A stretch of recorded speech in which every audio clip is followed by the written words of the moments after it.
All right. So, there's a, okay.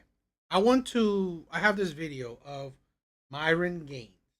He is one half of the Fresh and Fit podcast duo. I have a video of him. I guess he's doing a tour, uh, talking to college students and stuff. Seems interesting. I wanted to watch it, so I figured why not watch it with you guys. Why not watch it together? So I think it's fun. I I like the guy. I'm not gonna say that I agree with him 100% on everything, but he a lot of times he makes sense. Um, so I don't have such a hate for him, but the I think mainstream as a whole, I think he's rather hated. He's rather hated. He's rather blunt. He um he's rather blunt. Okay, that's probably it. He's rather blunt, so a lot of people don't like his point of view, and I think he caters to, let's say, if you want to be a high value man mindset. So his view of, you know what, you know get multiple, be with multiple women, um, you know, I mean, be at the status of a high value man, and then if you want to date more, I mean, which is also understandable. So I don't know. It's interesting. Yeah, I think his viewpoints are pretty interesting, and like I said, I don't agree with 100%, but a lot of things make sense to me. But no one has to agree with him, you know. So, but let's let's check it out. I kind of like it. I just know that a lot of people do hate him. Um, so see, let's check it out.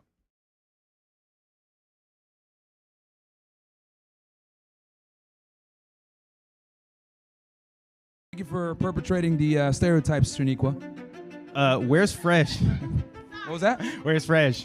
Where's Fresh? Yeah. Definitely not with a Shaniqua, I'll tell you that.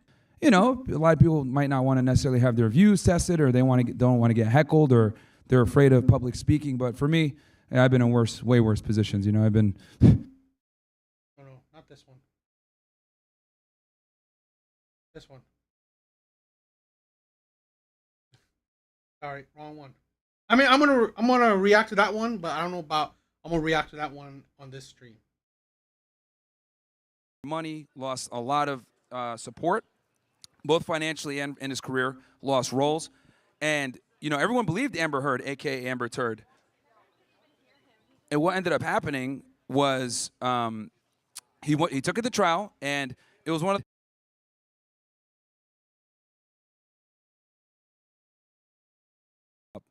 But yeah, anyway, besides me just yapping, anyone that wants to come up and, you know, challenge one of my views or agrees, disagrees, give your 2 cents, you're more than welcome. I think all of you guys are, you know, somewhat smart. You're here in college, right? Unless you cheated on your SATs. But is this still SATs or ACTs now? It's SAT. Okay. Damn, I'm old. So I know different places take the ACT, but yeah.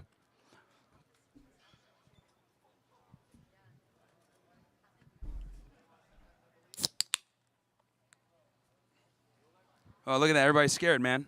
They were mad before. Oh, this guy's a misogynist. He's a sec. What's up, man? How are you? I guess I could come into that after. It's my work. What's up, bro? Work. I seen some of your podcasts and stuff like that. I haven't watched the full thing, but I really just want to know, like, why do you think women deserve less? Because it's like a controversial. Obviously, it's gonna catch people's attention. Sure. You know, they see it. And Sure. When I say women deserve, Yo, Alvi, what's up, my brother? Question: am I the only one that looks like I'm new to Facebook? Bro, I don't know. I wouldn't. I really don't understand the question. less.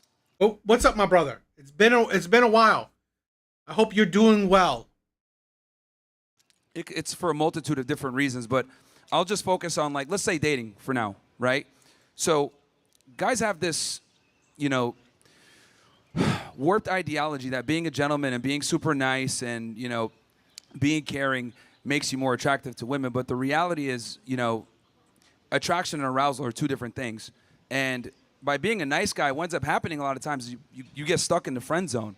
And what I tell guys, and I talk about this in my book, Guys Gotta Give Women Less. If you look at the cover, you know, I have money there, relationships, social media, and time. And the reason for that is because we live in a deregulated sexual marketplace. And what that basically means is, assuming two parties are have the age of consent, anyone could hook up. Now, Oh, God, Alvi, I've been I had a strike.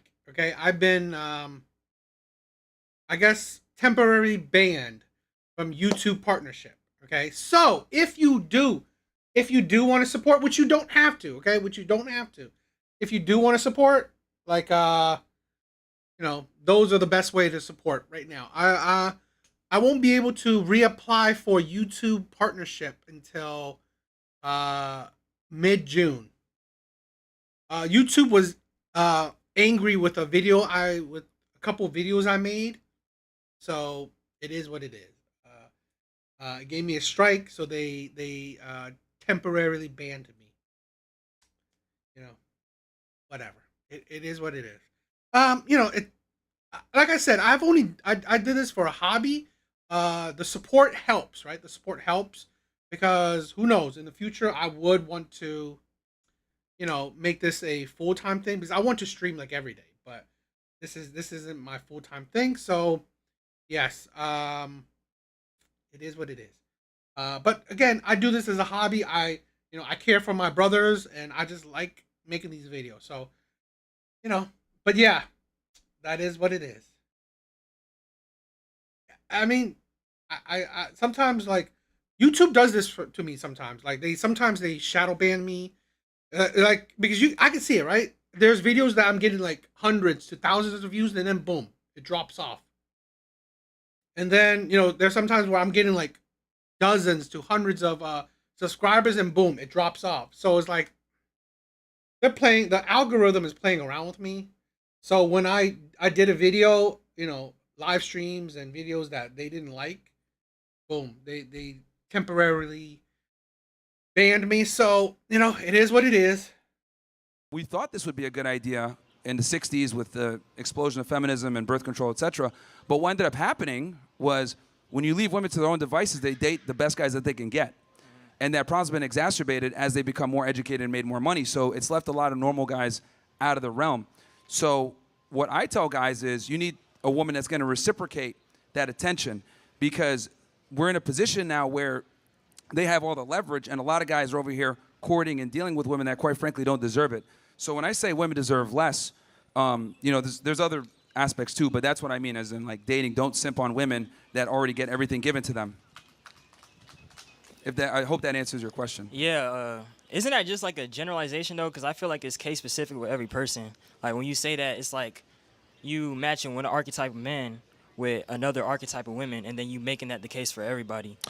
Well, I think the world operates on generalities, right? There's a reason why Braille isn't everywhere, because there's not that many blind people, right? So, you know, in general, you know, being a nice guy is going to set you back. Now, are there some girls out there that are, you know, will reward you and give you sex and a blowjob for being a nice guy? Sure. But the reality is being a nice guy typically always puts you on your back foot. And I think in today's day and age, where women have an enormous amount of leverage in the dating marketplace, guys need to kind of go in there with their eyes wide open so they don't put themselves in a bad situation. So generalizations are typically how the world works. Of course, there's always going to be anomalies. There's always going to be exceptions to the rule. But I think in general, men need to operate from a position where they're mitigating risk and not investing too much up front. Because we have way more on the line than women do when we get in relationships. So you say like sex, do you think that's the end goal of a relationship? Like, where do you view that? Well, it's the main agency that women have. What if you don't give them that agency though? If you have like different priorities generally, like The man or yeah, the woman? The man. Okay, what do you mean by that? If you can kind of... Like if you don't go into a relationship just expecting to get that out of it, then there's really no leverage there if that's not something you really want out of that person. Well, a lot of the time that's cope, right? So like guys will sit there and they'll be taking a girl on her seventh date. They've been talking for like 3, 4, 5 months, 6 months, and they'll sit there and cope, be like, oh no, like I'm just building something up. But the reality is she's fucking some other guy, right? And the reality is that men need to understand that women, right? They sell purity, they sell sugar and spice and everything nice. But what will happen is they'll open themselves up sexually to the men that they respect and are aroused by, and then make the nice guy wait, right? And they're able to kind of double dip doing that. So I think with guys, they got to basically push for sex fairly quickly in a relationship to ensure that they're not getting used. I think with Because Joe, that is their main, I mean, just let's be honest here. Like, that is their main commodity, their main agency. Like, I wouldn't if say women that. didn't have vaginas, we wouldn't care. No one would talk to them. I wouldn't say that because that's like half the population. You just like dehumanizing half the population with that statement. I mean, well, it's the reality. We're put on Earth to procreate, correct? So men, our job is to provide resources. Their job is to extract resources, and it's been this way since the beginning of time. The only reason we're able to have this whole, moral situation is because of modernity and the access to technology and how we progressed. But the reality is, in times of Let me say this, right? I've said this before. I said this in the beginning. It's not like I agree with a lot of things Myron says. I don't agree with everything. Yes, we have women's main power is sex. But this is a thing where I think we have evolution plays a part. In the sense that I don't think if men only want sex from women, then relationships, all that shit would be out the window. You could just pay for it. You might as well just pay for it. Because what's the point? Okay? What's the point of dealing with all the other stuff if all you want is sex? Because it's a hassle. So a lot of times this is the thing where it's part of companionship. This is a thing where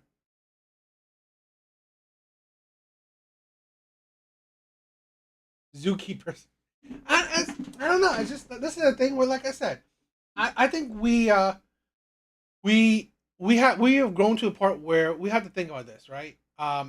People in general, okay, the average person, it's about companionship. Sex is great. Sex is important, but again, if you're with someone only for sex, it gets dry. It gets like, what's the point? It gets to the point, what's the point? So this is one thing where I do disagree with him on, where there's got to be more compatibility. Now, like I said, sex is important. I personally have broken up, or hated relationships because sex has disappeared. But that doesn't mean that I still love the person, because I still wanted the person, because I love their personality. I love, all the other stuff. But the problem is, yes, sex is important, but it can't just be the only thing. So that's the thing where where I would disagree with. times are not peaceful, we get closer and closer to our traditional gender roles, right? There is no feminism when the lights are off. There is no feminism with war. There is no feminism when it comes to preserving society and moving on forward. So, the reality is that that's why the genders deal with each other. Men provide resources, women provide access to sex.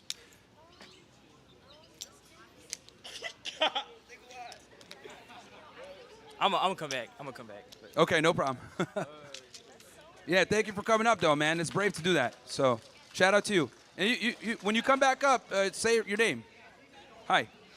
Hey, so I really think your ideology is interesting. How do I apply it to my lesbian relationships? Okay. What is the goal? Is the goal to get married? Is the goal to have a serious long-term boyfriend that will, what's the goal? It's to have a lesbian relationship. Oh, well, you guys are useless to society, so.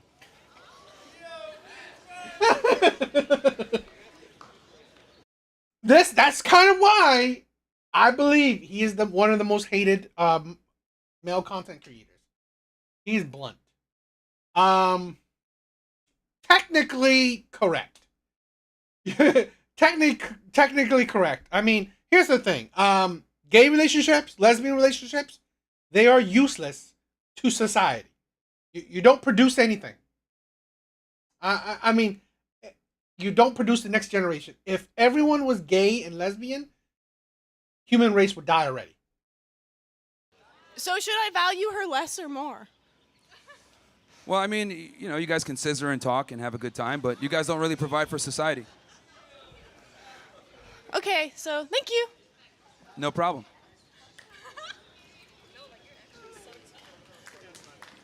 Yeah, I mean, if you're not contributing to a nuclear family, you're effectively useless to society, being honest.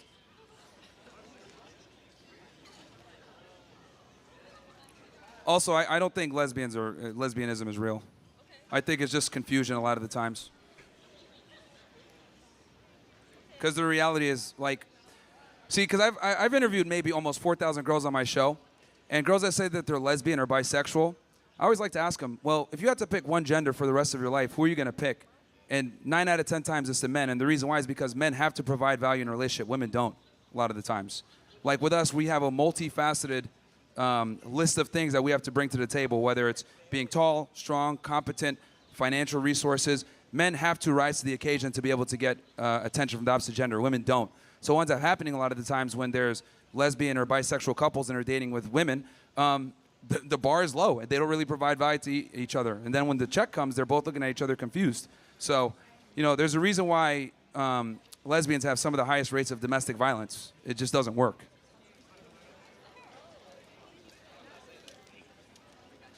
That is a statistic I try to use often, because this is a thing where we need to. I did a TikTok video just recently today, where we do need to break up the propaganda that, oh my God, it's only men. It's men are violent. Men are terrible. Men are toxic. No, it's human beings. Human beings. Women are equally, if not more violent than men. The problem is men's violence, it shows. Because they're stronger. It just is. Men violence, it shows. Women's violence, it really doesn't show.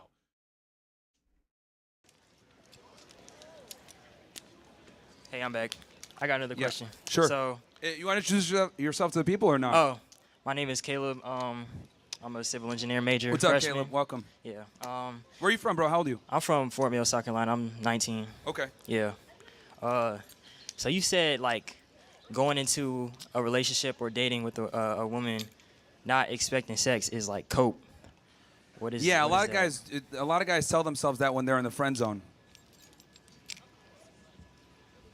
Like a guy will sit there for like 3 or 4 years, talking to this girl, wanting more. He knows he's stuck in the friend zone, but he just kind of sits there and be like, "No, I'm just gonna be a good friend. I'm gonna sit around. Like I'm just gonna be here." At that point, it's a matter of self-respect, though. Like if you know you're not getting what you want out of a relationship, why not walk away? But if you do want a friendship for that person, I agree. Because women do have value outside of just sex. No, then, you know, I agree with you on that. But the problem is that most guys can't identify when they're being friend zoned. Is my point. it's easy to identify though. If the relationship not going where you want it to go, then you can walk away. You got to understand that a lot of guys are socially retarded and not able to understand when a woman isn't that into them. I'm sure every woman in here has been hit on by a guy that made her feel uncomfortable and he just simply didn't get it. And there's a reason for that. Women, you know, the one compliment I will give women is they're socially superior to men. They're able to pick up on things quicker. They're able to read the room better. They're able to assess danger. And the reason for that is because they're the weaker gender physically, right? So since they can't make up for it with strength and brutality, if a dude's a little off, he's like ticking like this or he's a weirdo, women pick up on that immediately and like, okay, danger zone, let me get out of here. So that's why a lot of guys are kind of idiotic when it comes to this stuff and they can't take the signs. So correct me if I'm wrong. Sure. But is it that women deserve less or men need to know more? Combination of the two. Men need to understand their value because that is actually, that's the biggest weapon when it comes to dating and intersexual dynamics is a lot of guys don't understand how much value they're bringing to the table versus the woman. A lot of the times, men chronically undervalue themselves while women simultaneously overvalue themselves. You know, if you ask an average girl, hey, what kind of guy do you want? They're going to tell you 6 figures, 6 feet, 6-pack, good looking, good with dogs, asshole that could put me in my place, but at the same time is a nice guy. Like, they're looking for the top 1% guy, but the reality is they're very average. So I think men need to understand that not only do you have to, the burden of performance is on you and you have to be attractive, but you also need to understand that you need to be superior to your girl in every way. Because women don't look for equals despite the fact that they say they do. That's a lie. You got anything to say? They look for a superior. They don't look for an equal, ever. So by me giving her less, I'm actually giving her what she wants. Surprisingly. I wouldn't say that's like giving less though. And when you say women deserve less, it's like I don't know. Yeah, Here's the thing where look. This is the thing where he goes about things where I think he doesn't explain it in a necessarily a clear, concise way. He explains things in a triggering way. He goes about things in a good, I think, in a more good social media way where it triggers people, makes you watch, it goes good for clips. Because here's the thing where what I say is that women deserve less is that they demand so much. That's the thing. Where not saying that, oh my God, women deserves 100. No. So saying that women deserves less, like instead of giving her 100, giving her 50, it's not like you're giving her 0.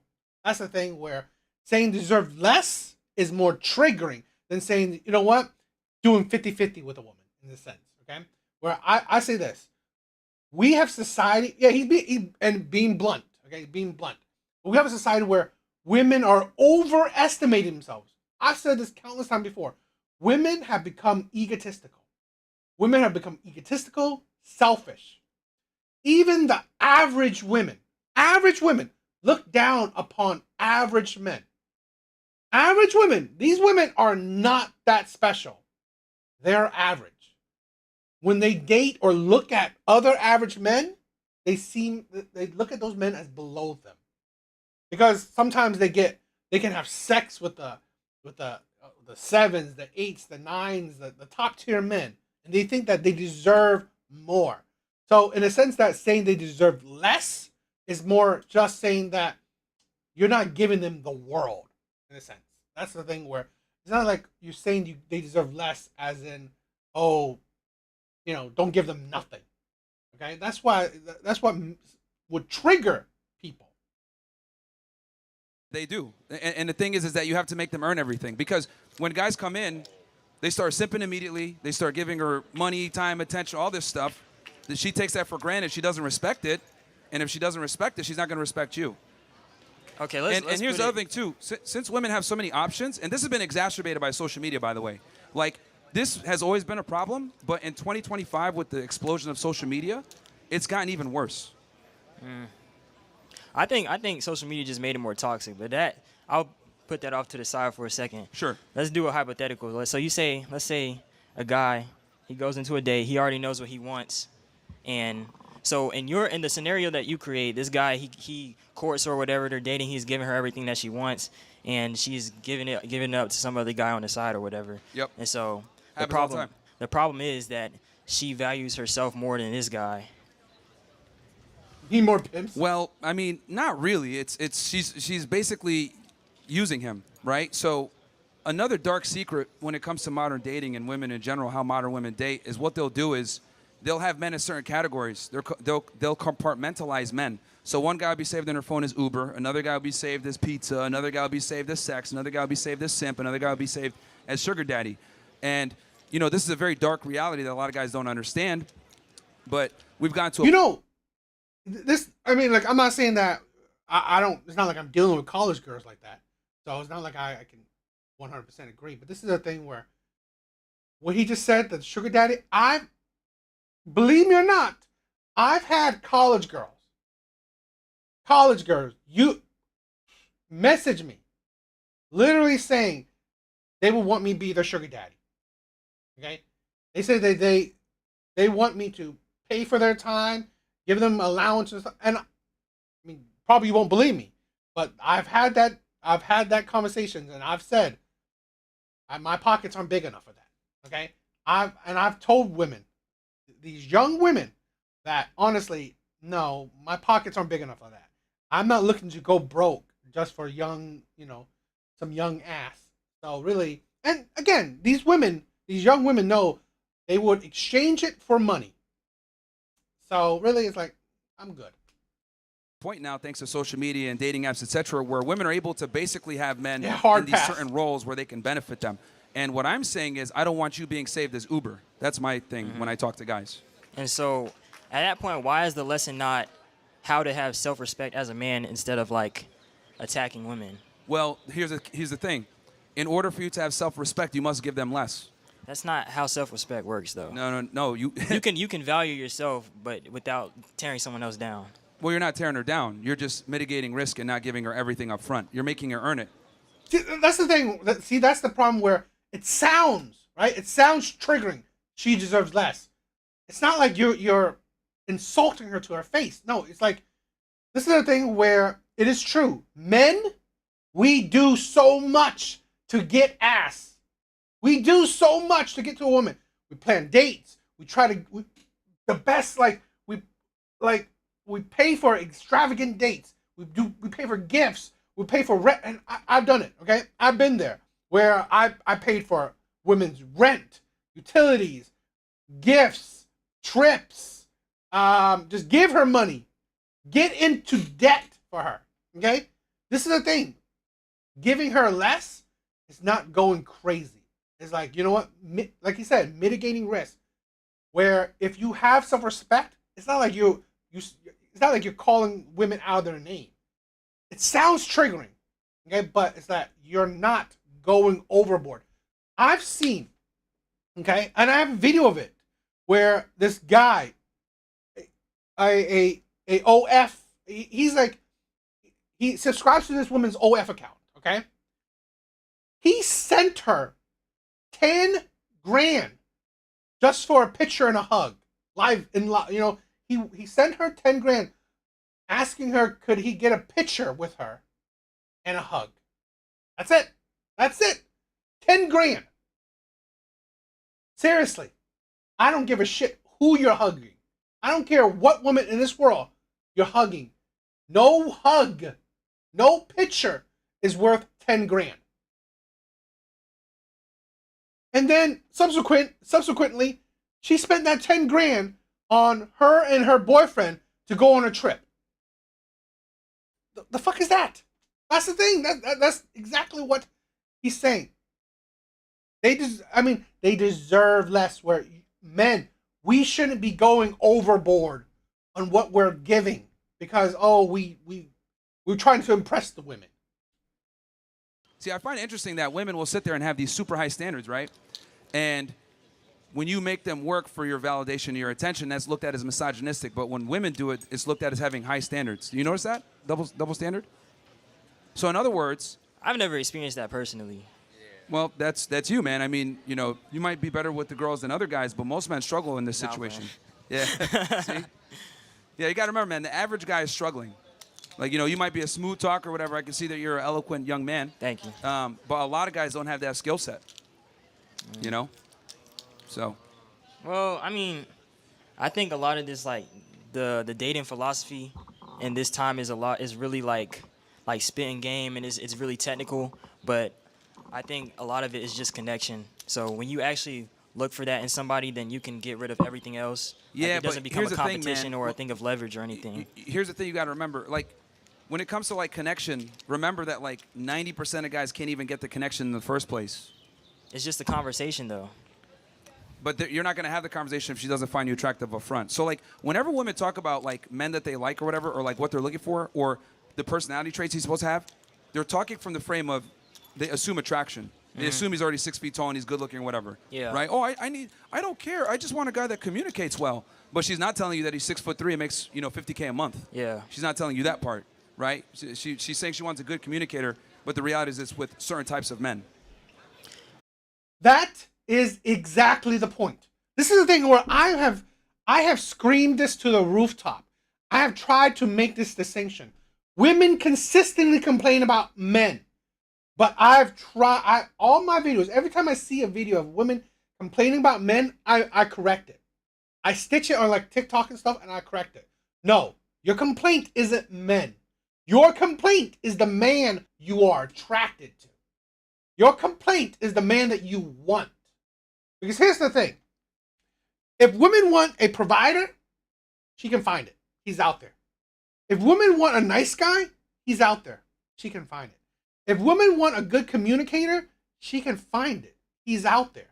If women want a man that will marry her, will be a good father, will love her, respect her, will treat her like a fucking queen, she can find him.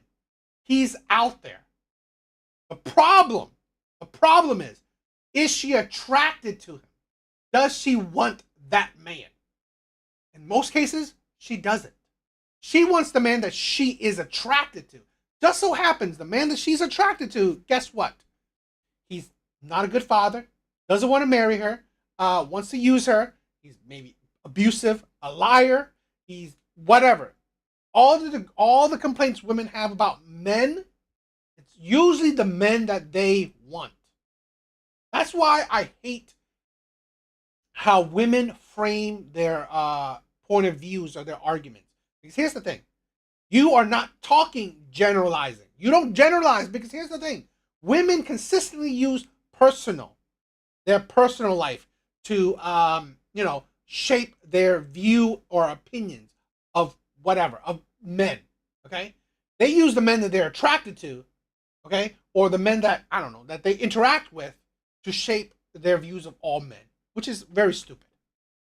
I think with those women, with that like archetype of women in particular, they're like really shallow. Like me personally, if I see a woman Bro, like that, that's a lot of women. it's not though, because I know Telling you. a lot of women who go off of the way a man carries himself or the way he speaks or the things he believes. It's not just how he looks. And part of it is how he looks. I'm not like, saying it's just how he looks. It's a complete package. But what I'm saying is that they want them well-rounded in multiple different things. Typically, the more money and status a woman has, or the hotter she is, the pickier she's going to be. And this is even for average women. Average women are looking for an above-average guy 9 out of 10 times. We got 5s looking for 9s. You know, but then if you ask her, what do you rate yourself 1 to 10, she'll say an 11. 11? Like, what the hell? So, that's the problem. So, have you like met real life examples of these guys who are trying to talk to women and they're not having any success? A lot. Coached a lot. Literally thousands of them. So, and what are they doing wrong? Well, there's a multitude of reasons, right? It could be that they're socially awkward, they don't have their money on point, they're fat, they don't speak well, they stink. Like, there's many failure points for men to take an L with women. And the thing also that I think that's important is women are pickier now than ever before. So, like, you might have everything in place, but she won't like the color of your socks. Oh, I'm good, you know? So girls get turned off very easily now because they have the paradox of choice. Yeah. See, I personally can't speak from these generalizations because I'm speaking from my personal experience. Of course. And it's anecdotal, so you're going to be limited in what you can, understand. And there's a thing where, that's all good, Alvy. Thank you for stopping by, my brother. Yo, Just, what's up? That's the thing where a lot of people have to understand. These conversations, stop making it personal. These conversations, you got to stop making it personal. Because then you're ruining the flow of the conversation. Because you're making it about you. Or about the people you know. Right? That's the thing where, let's say even men like this. He's making maybe about the women he knows around him. Which, fine. But here's the thing where I've always said with these arguments. If you know maybe hundreds of thousands of women, then fine. Your point of view, maybe it's valid. Most of the people know it doesn't. If that. Or no, because you're only 19 years old. And trust me, I had that same mindset when I was 19 too. I had this whole, idealism and women are equal to us and everything else like that. But the reality is they're not. If I'm going to be honest, they suck at most things. Men are better than women in almost every regard. Crazy. I've heard you say that before. Yeah. But I don't really think that's true. And personally, I don't think my viewpoint is idealistic. We're literally better than them in everything where we compete. That's why they have to have their own separate leagues. I think. Yeah, but nobody shows up at WNBA games.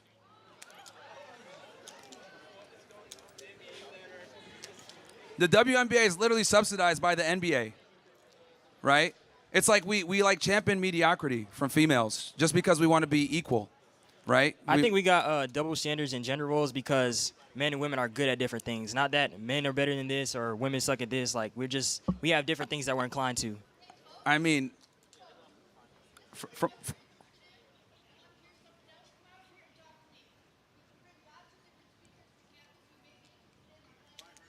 yeah, she'll teach you guys how to get cats. That's what she'll teach you guys, how to get cats. and get triggered. But the biological reality is men are better than women at most things. Yeah, I mean, hey, you can get on the mic. You get on the mic. She wants to tell you guys about her Siamese cats. We got a Karen in the house. Fantastic. But yeah, anyway, like I was saying, yeah, men are better than women at almost every run. See, this is the thing where Josh, I agree in that sense. Where this is the thing where it's about attraction. If she's attracted to you, she will break rules. If she's attracted to you, she will break her own rules. She will break her own boundaries. If she's not, she will make you stick to her rules. She will stick to her rules. She will stick to her boundaries. That's why you can tell. This is the thing where you can tell if a woman likes you or not. The harder she I've said this before. The harder she makes it for you to date her, the harder she makes it for you to date her. The more you know she's not attracted to you. That's it. That's 100% simple. The easier she makes it dating her. Okay, there's no hurdles to climb. Whatever, just whatever. It's just easy. There's no difficulty. She wants you. She's attracted to you. Of competitive endeavor. It's just the reality, right? And this shows that what they're attracted to as well. Does a woman want a guy that's shorter than her, dumber than her, makes less money than her? No, she's looking for a superior. That's just how it is. It's biology. Now, I know this is like offensive, right, to the left to point out these biological realities, but women are not attracted to men that they're equal to. They'll sit there and say that, but how they behave is two different things. So, what's up, man? How are you? What's your name? Hi, how are you? My name is Trey. It's nice to meet you. How are you, Trey? So I heard your views on lesbians a moment ago, and I'm just curious how those views transfer to gay men. Do you believe they don't exist as well? Because you did say that lesbian relationships cannot exist because men are more multifaceted than women. That was your main argument point on lesbianism prior, and I'm just curious how that carries to. So, what are my thoughts on gay men? Yeah. Well, you guys are kind of useless to society too. Fair, yeah. I am pretty damn useless. Yeah. but not because I'm not having kids, just because I'm crazy. Yeah, from the nuclear family perspective, right? I say that kind of as a joke, but yeah, I mean, I think the backbone of any thriving society is the nuclear family, and if people aren't contributing to that, I think it's problematic for society. So gay men and lesbian women don't contribute to that, unfortunately, and I don't think gay men should be able to adopt children either. I think that's crazy. I don't think lesbian women should be able to adopt children either. I think kids need to be protected at all costs, and exposing them to sexual degeneracy is a problem, because that's what homosexuality and lesbianism is. I'm a firm believer that gays and lesbians need to go back in the closet. We don't need that stuff outwardly.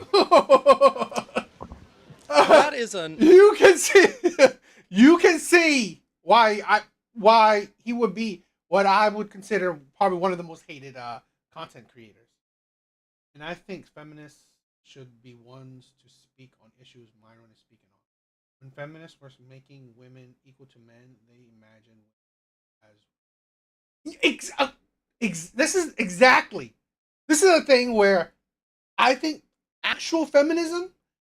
I'm gonna do it because there's a video, right? There's a video that I saved where it is the interviewer or whatever is going to be talking to a feminist, a really stout feminist. Yo, Skull, what's up, my brother? So I'm going to be talking about that video, but this is the thing where this is the thing with women, with feminists, they don't want to be equal to men. No, because in my opinion, men, we are at the bottom. We are at the bottom. No. Women want to be equal to the 1%. The top 1% of men. Top percent men. That's what women want to be equal to. They want to be equal to top tier men. Not your average man. Not the blue collar man. Not your everyday man. Okay? Not the men that have to work every day, have to struggle, have to go through. No. Women want to be equal to the top tier men. That is what their goal was. They want power. They don't want equality. Point of view that you are entitled to. Have a nice day. Fair enough. Thank you for coming up. Thank you for coming up. Yeah, I guys, I know it's scary, but like I said, I'll chat with you guys. You got questions on my worldviews or disagree? I'd be happy to have a conversation with anyone. Okay. Hey, what's up, man? What's your name? Hey, name's Joshua Williams. What's up, Josh? How are you? Decent. How about you? Good, good, good. I Good. like your shirt. Appreciate it. Wanted to ask you about your main selling point, women deserve less. Yeah. I'm gonna hit on the first couple chapters of the Bible, Genesis 1 through 5. Yeah, if you could go through it quick, though, because we don't want to do a Bible study here, man. We got to keep it moving. But, yeah. It is very good. He takes it to another level. Be the leader, right? Now, you know, I think the problem is that a lot of guys go into relationships thinking that their woman is equal to them and they can split the check and all this other stuff. I'm a big proponent of the nuclear family. I don't think women should work. I think men should be bearing that burden. But the Women, I think later women will come up, but I think his crowd has just started. problem is that we have this egalitarian mindset where we're telling men to treat their women as equals, and that's just not how it goes. You know, I'm a big proponent. If you have the authority, if you have the responsibility. You know, this is a thing where I'm like Skull, where I don't care how people want to live their life, right? I don't care how people want to live their life. Live your life however you want. My thing is right now is that, which I find is crazy, the whole alphabet people is front and centered in society. Everything, every facet of life, every entertainment, magazines, books, TV, movie, music, anything you name has to be about the alphabet people. Has to be about gay, lesbians, trans. It's like, seriously? You are a small percent of the population, but you are center stage in everything. It's like, come on, can you just stop it? That's the thing where I'm just like, now you're trying to push your world into other people's throats. I'm like, Of taking care of her, you should also have the authority over her to tell her what to do. Okay. Because let's be honest here, all the Abrahamic religions know that when you leave a woman to their own devices, they fuck up.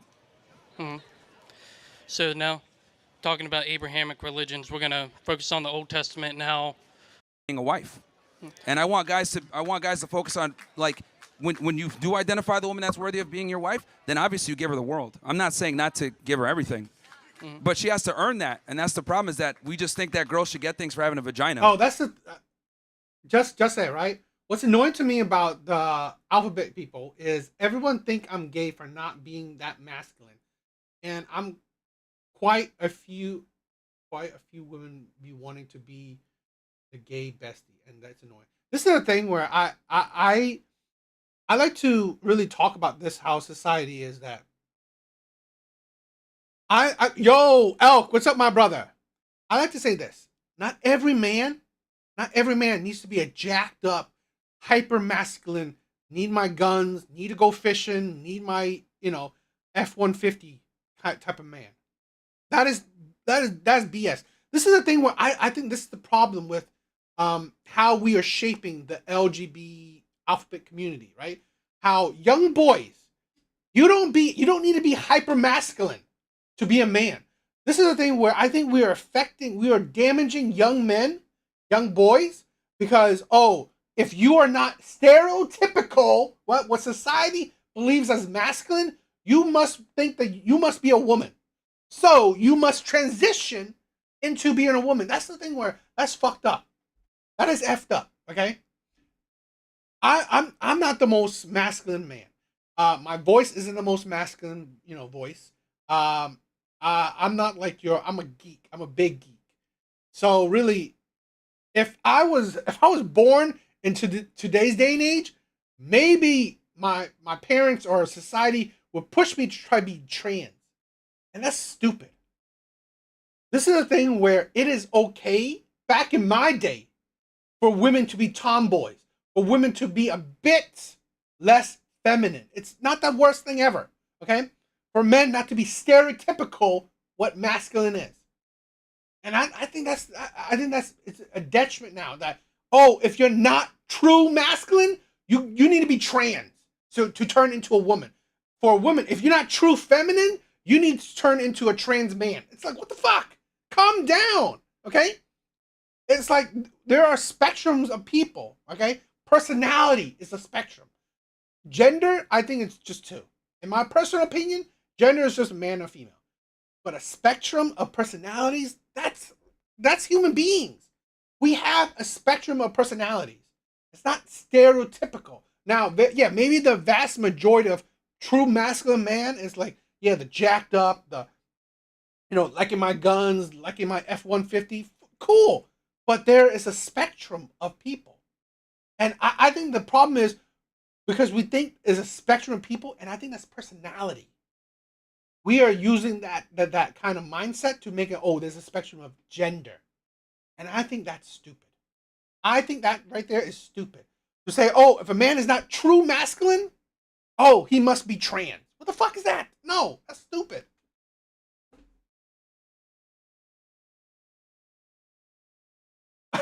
Yo, Elk, you're crazy.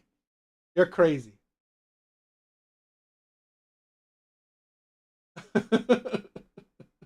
You're crazy. And I'm here to say, like, no. And I would say to not necessarily add on, but just add on to my point, I say with when Pray for them, but what I'm saying is you down. don't have to invite that to your house to destroy your household. Pray for her, but like don't let her. Look, one of the worst things a man can do, and this is going to be taboo, but I'm going to say it. One of the worst things you could do is wife up a whore.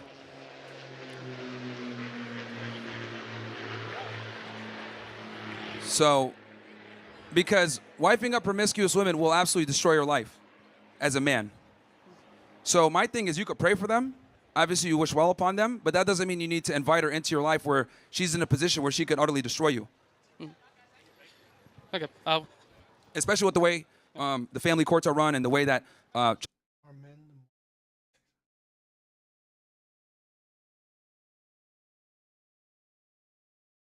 No, I don't think men are the more beautiful sex. Not in general. Now, there are good-looking men. It's funny, right? I've had so many women, surprisingly, a lot of women who have touched my hands and said, wow, your hands are so soft. What can I do, right? What can I do? I don't have the whole calloused, ruggedly, construction, feeling man hands. Okay, I'm sorry. I'm sorry about that. But yeah, I've had so many women say my hands are crazy soft. And I'm like, okay. child custody works and alimony and everything else like that, like guys have to be very cautious and careful with who they marry. And they need to reserve it for the women that are worthy. Because, unfortunately, it's not 1955, it's 2025, and women have changed a lot. Oh, yeah. A lot. For the worse. Yeah. I think that just comes back to once you have your family, once you have the wife that God has set aside. Less? Oh, man, here we go. Hello. Do I deserve more or less? Are you a man or a woman? I'm asking you. Do I deserve more or less? Well, probably less. Even now, when my voice is lower than yours? Even less now. I knew something was off. Saw that Adam's apple. I was like, oh, here we go. What was that? It's oil in my beard? Color correct. All right. Man, my feelings are hurt. I don't even know what that thing said. Yeah, I'm not That saying creature. hello to you, so let's just skip the pleasantries. Sure. So why are you? Yeah, I was gonna say, can someone help her? Thank you so much. Thanks for coming up. I appreciate it. So are your views on women based on data or personal rejection? Here we go, the whole you're an incel thing. Okay. Because on a podcast about 2 months ago, didn't you just say you got your first girlfriend and you're like 30? Wow, she really thinks that's a known. Number one, I've had a girlfriend now for a few years, I'm not so 2 months. And it's an open relationship. I do what I want, and she's closed on her end. That's embarrassing. That's embarrassing, huh? Yeah. Oh, look at all the people here going crazy. So here's the reality, right? So let me give you guys a biological reality here. What does this have to do with my question? Women- I'm asking if your views come from data or rejection, because someone had to hurt you for the way you feel about women. Oh, so I have to be hurt to be able to establish and tell the truth. Well, yes. That's Sort interesting. of, kinda. Was it your mom? No, actually, you know what's funny? It was my mom that warned me about these hoes. Yeah. It was actually my mom. So you and your mom are birds. Me and my mom are birds? Yeah, bird brains. All right, interesting. Do you actually have an argument, or do you just want to make ad hominems? No, I'm just asking questions. You have yet to answer my question. Well, it Is sounded more like a based on- statement since we're both birds, right? Well, are your views based on data or personal rejection? Yeah, they're based on data, obviously experience, anecdotal, talking with almost 4,000 women now at this point. So, you know, and I think every guy here, right, though they might not admit it, will. And here's the thing where this is the thing with a lot of women. You're not proving a man wrong.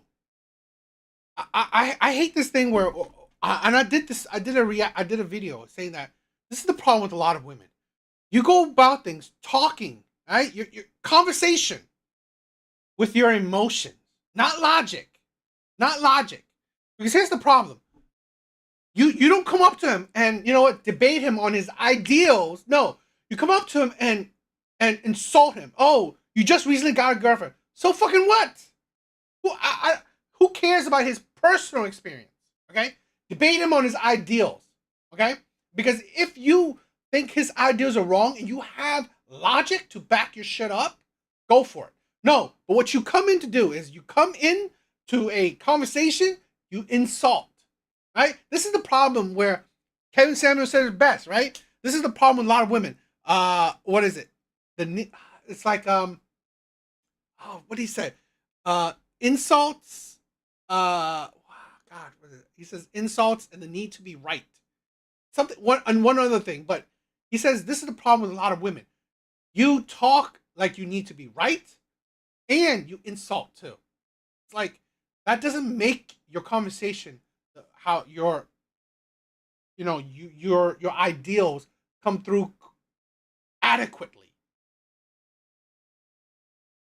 Love to have a setup where they have a girlfriend that loves and admires them and respects them, obeys them, and he could go ahead and get other women and she's closed on her end. And this is what I was trying to say. Once you reach a certain level of status and you have your stuff together, you'd be amazed at what women will tolerate when you're that guy. So I want every guy to be at a point where if you want to be monogamous to your woman, you can, but if you also want to have other women, you can. And that's what I think keeps you attractive because women only get sign in language. Yes, sign language. line when you have other women in line. Now I know that. What was that? He said you're not welcome on campus, prick. Oh, look at this guy. Nice jorts. Nice jorts. Hey, I have another question. Do you know who invented Wi-Fi? Like the technology for Wi-Fi? Let me guess, a woman? Well, yeah. So if it wasn't for a woman, your podcast, you wouldn't have one, and it wouldn't have gotten demonetized. Oh, good one. Yeah, so here's the thing. We do Direct Connect on our pod, so I don't care. Wi-Fi is, now it's I don't care. Okay, great. Hello, sir. Make sure to hit the gym as well. Sir. Hey, Hey, just being honest, man. sir. Yeah, look at this guy. Look at this guy. Sir, hey, if you're here to the have girls a aren't gonna fuck you, man. conversation, I'm trying to have one with you. Like the girls aren't gonna fuck you, bro. White knighting is not gonna do it. Calm down. Okay, hi. Would you like to have an actual conversation? You come on. You're coming on. Seriously. Like, slow down. Calm down. You come on already heated. Good, awesome. All right, what are you gonna say? Go ahead. All right, here. I'm here to have an actual like debate with you, okay? I'm not Sure. here. I'm not here to antagonize you or villainize you. I want to understand you, and I hope maybe you'd want to understand me. Is that okay? Mm-hmm. Okay. Sure. So what I want to understand is your viewpoint that women deserve less, or that you think men deserve more? Well, two things can be true, right? Okay. So I think guys need to be in a position where they are the dominant and the leader in the relationship. So I would like to understand why exactly do you think that? Is it what is causing this? Is it like an instinctual thing? Do you think it's based off biology, psychology? What in religion, particular? belief? Like the idea that the man should be dominant. What is the backing thought process for this? Well, it's how society has thrived for centuries. You know, the man is the head of the household. He's a leader. He protects and provisions. And this is how we've been able to build up the society we enjoy now. And it's only with modernity and feminism that women have been able to kind of do the things that they do. But at the end of the day, I would argue most women want a traditional man who's going to be a provider, going to be a protector, and adhere to these traditional masculine traits. Okay, so let me ask you a question about this, sir, if you don't mind. So Sure. Would you say that over time, generally speaking, with how society has come, how culture has come, to where we are at this current point, are you content with how the world is today? With society, are you happy with how society has turned out? What exactly, do you have any issues with modern society? Well, I mean, look, obviously there's pluses and negatives, but I do think that modernity has led to the overall degradation of society. It's because we don't prioritize the family anymore. So is the issue less that women deserve less, or that we should put more? Let me say this, right? All around the world, birth rates are going down. Birth rates are going down marriages are less and less. It's getting less and less.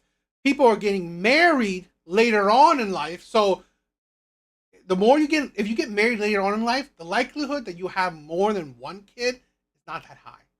So really, the nuclear family unit is not as strong or prevalent as it used to be. And I do agree. The nuclear family is the backbone of society, of all society. So, modern day society, I think it's on a downhill. More of a focus on traditionalism within the family. Well, that's kind of the same thing from before. Again, men need to be in a different position now where they need to be able to vet out women properly for them to be their wives. Because the thing that sucks for guys now is that most women want to be married, but they're not necessarily wife material. Everyone wants to get married, but no one wants to be a wife is basically what I mean. So I think, well, you're a lesbian. I don't know what you're talking about. But anyway. Anyway, so yeah, that's what I think it is. Guys need to really focus on the family, but before they can even do that, they need to be able to go in with their eyes wide open with how society is and how we're playing the dating game, because we have more to lose. Okay, so I understand where you're coming from. Sure. I think it makes sense that you would like to have, women would be able to be mothers, would ever be able to be wives. If a man is being a provider, clearly you would want something in return, right? I mean, like. Yeah, to obey me. Oh, I don't. If you want people to hear you out, I don't really think obey would be the best word to use. I mean, like, obey kind of implies that there's a lack of free will and thought. Would you think? He's extreme, right? This is a thing where I do like Myron for his bluntness, because it's funny and it triggers women. It triggers women and feminist men. Here's the thing where I 100% agree that not obeying, but if a man has responsibility over his wife, the provision, the protection, right? Just like he has responsibility over his children, okay? Protecting and providing for his children. He has authority. Leadership. You follow his leadership. Now, this is a problem. Don't date a man, don't marry a man that has dictatorship mentality. That's the thing. This is the thing where women don't understand. I believe men are more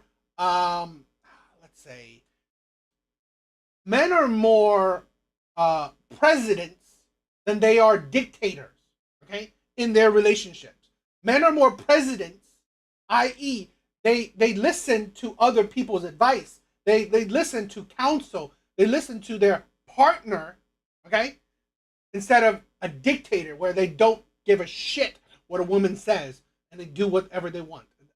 That's the thing where I think more men are president-like than they are dictator-like. But here's the thing.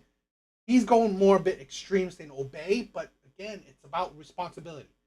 You have authority over things you're responsible for, i.e., like your children, i.e., your wife. Interesting.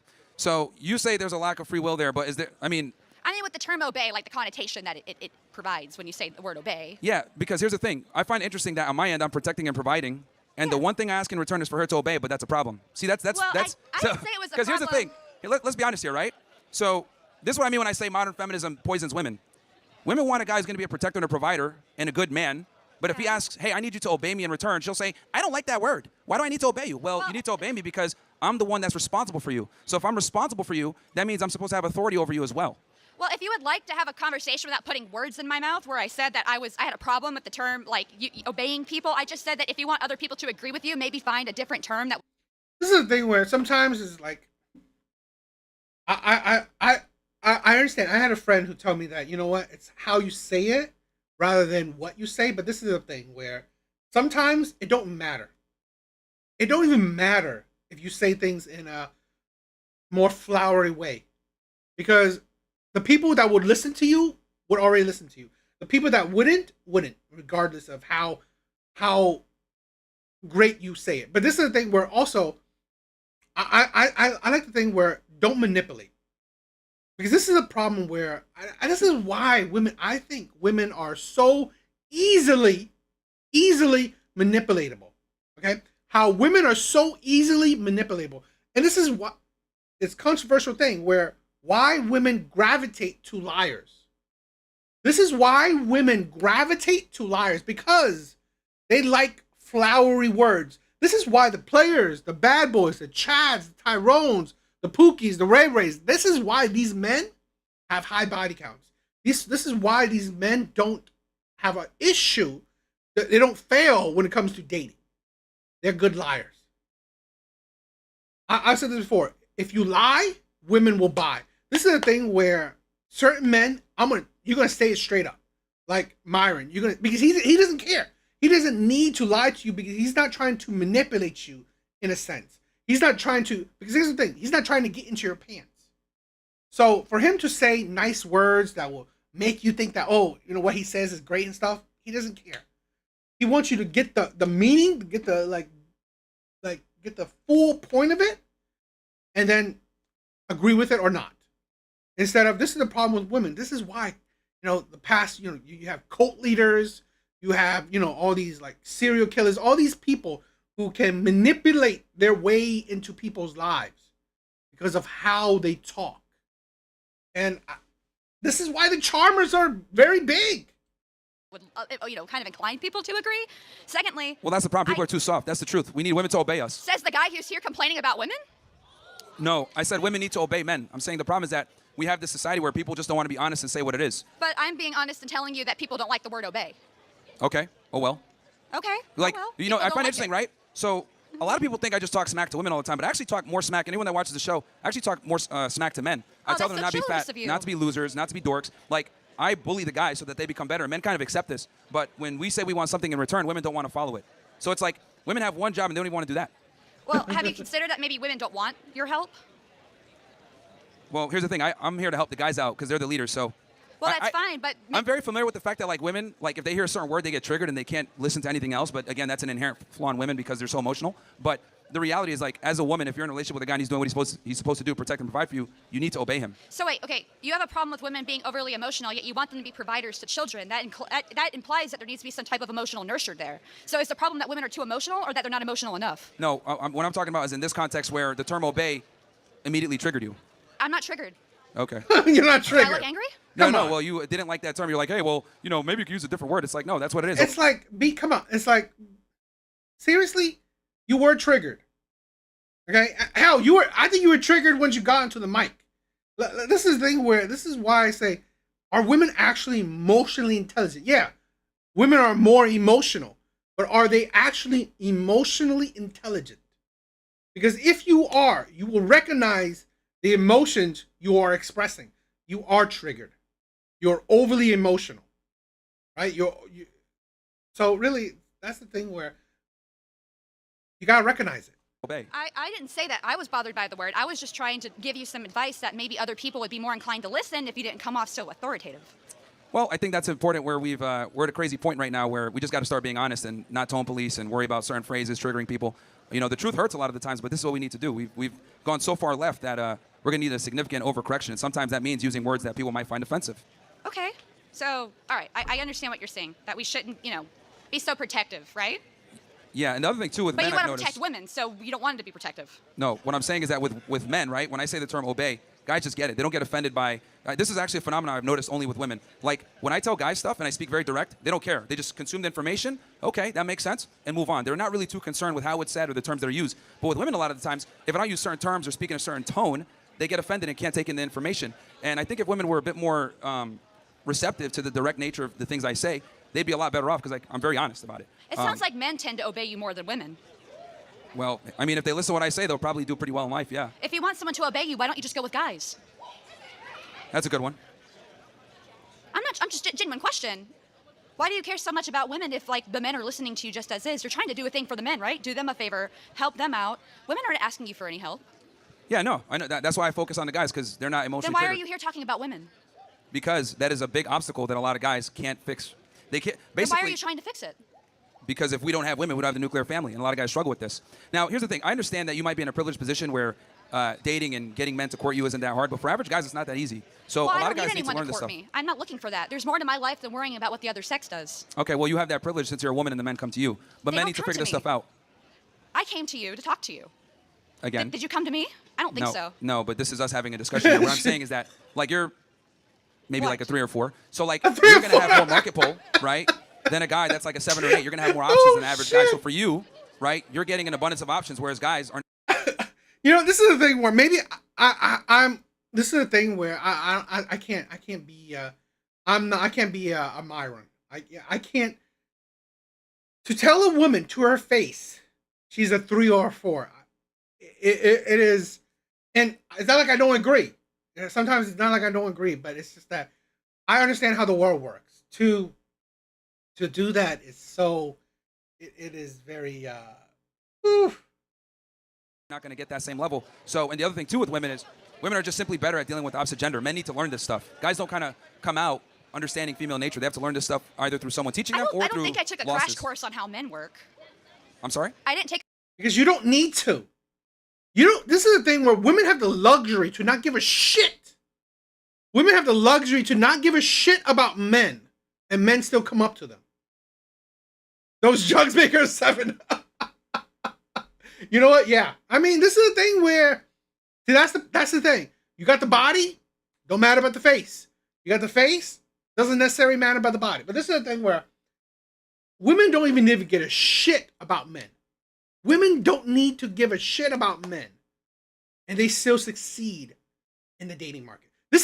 I've said this. This is why I've said this countless times. Dating is easy for women. They could hate on men. They could not know a single thing about men. They could mistreat men, and they still have men as options.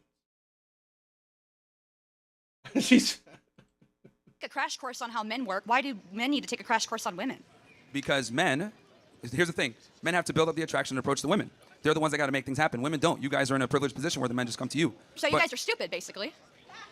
I mean, if that's the conclusion you're going to come to, I No, guess. that was a question. That wasn't a conclusion. It was a question. No, it's a learned skill that they need to develop to learn how to properly deal with women. So Why that do they you don't need to end learn up- how to deal with See, this is exactly what I'm talking about. I teach guys to avoid women like you, as a matter of fact. Thank you. Stay away yeah, from me. Yeah, well, I don't know. You should be in the kitchen somewhere, but it's fine. We'll have this discussion. Yeah, the reality is, what was that? Yeah, I've probably not can't cook either. insulted you once this entire time. See, this is precisely the problem. Combative, assertive women that, don't want to necessarily obey or know when to, be quiet when I'm making Who a the point. fuck are you to tell me to obey you? I'm Yeah, not she's your really pissed. woman. I don't need to obey you. I'm not in a relationship with you. I'm trying to have a Yo, conversation Blue with you. I don't need to Access. obey you. Well, you're under just kind any of just means. talking over me when I make my point or answer your questions or trying to, instigate some type of reaction, which is cool. I think it's funny. It's interesting. But Well, I aren't you think, instigating a reaction yeah. by being here on a campus with people who are more or less going to have different... Well, I'm just telling the uncomfortable truth that a lot of people don't want to hear. So it's okay for you to be instigative and combative whenever you want to share your truth, but when someone wants to give another side of the truth, you want them to be quiet and you think that they aren't obeying. well. This is the thing where I think when you bring emotions into it, then you're being combative, right? And then you're over talking people, and then this is the thing where women gotta really understand how to communicate. I honestly think that women really don't know how to communicate that well, because they're so overly emotional, it makes it hard for them to communicate. You. Yes, because a man's job is to be a leader and be assertive and convey information. Women, you guys will be quiet and make sandwiches. That's the difference. You can make your own sandwich. If you need to take a crash course on how to talk to other people, you can take a crash course on how to make a fucking sandwich. Anyway. If you're such a strong provider, This is the thing. He can make his own sandwich. You can provide for yourself too. It's like such a stupid argument. Fine. I mean, if you want a relationship, right, where a man is making his own food, doing his own shit, you have that man. You have that option. The problem is, right, if you pick that man that does his own shit, that man is a 50-50 relationship. And if you're fine with that, then that's all good. It's like, seriously, there are men that don't want that shit. provide. You sound mad that, do you know how to make a sandwich? Yeah, I do. Want me to teach you? No, thank you. That's a woman's job. Okay. All right, cool. So what do you do for a living? Genuine question. What's your job? We get to the next person. Why can't you answer? Why can't I you think answer it's what pretty your job obvious is? what I do. I mean, Well, it's not. I'm a stupid woman, so could you explain to me what you do as a living for your job? okay, I'll come back to you, Overy. Let's go to her.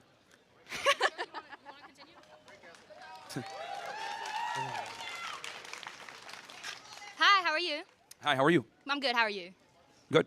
All right, so I have a couple of things. First off, throughout history, we've noticed that Western society was a lot more less developed whenever women did not have rights compared to now that women do have rights. They are inventing things such as Ada Lovelace and coding and computers. And so how would you think life would be if we never got those rights and those things were never invented? We'd be a better society, probably. And Yeah. why is that? Well, we would have more nuclear families. We wouldn't have feminists. We wouldn't have strange progressive women that color their hair. We would just basically be better off as a society. So you would Because be better the with reality- no income? I find it considering- interesting that like women will name like 1 or 2 inventions that they've made, but almost everything that we enjoy in modernity was made by men. Men are like 90% plus of the inventors. If we had to rely on female ingenuity, we'd probably still be rubbing sticks together. Okay, so a second one for you. What about majority of education professionals being women? So we are not only cultivating the young minds, but we are also fostering care and kindness. Well, this is also stupid. Okay, where this is the problem because women have now jumped ship and become predominantly, getting the college education. A lot of young men have stepped back. So let's say if it was a reality where women weren't going to college, majority of women aren't going to college. Well, men would step up and be the ones to go to college in mass, larger mass than women. So it's not like, oh, because what now? If what if society women didn't go to college? Well, men would be going to college. Men would be the ones doing it. It's just that a lot of young men find that women are going to college, they're doing better. And if the same men go to college, they're not doing as well. They're not doing as well. And even if they're getting the college degree, they're still not coming out to college being women's better. Right? That's the thing. A lot of times women go into programs like nursing predominantly. While young men, yes, if they go into STEM fields, engineering, math, they do great. But a lot of young men, they don't go into that in mass still. So a lot of young men still do, ridiculous degrees, and they're not doing it they're not doing nursing and stuff like that. So still, they're not coming out of college better.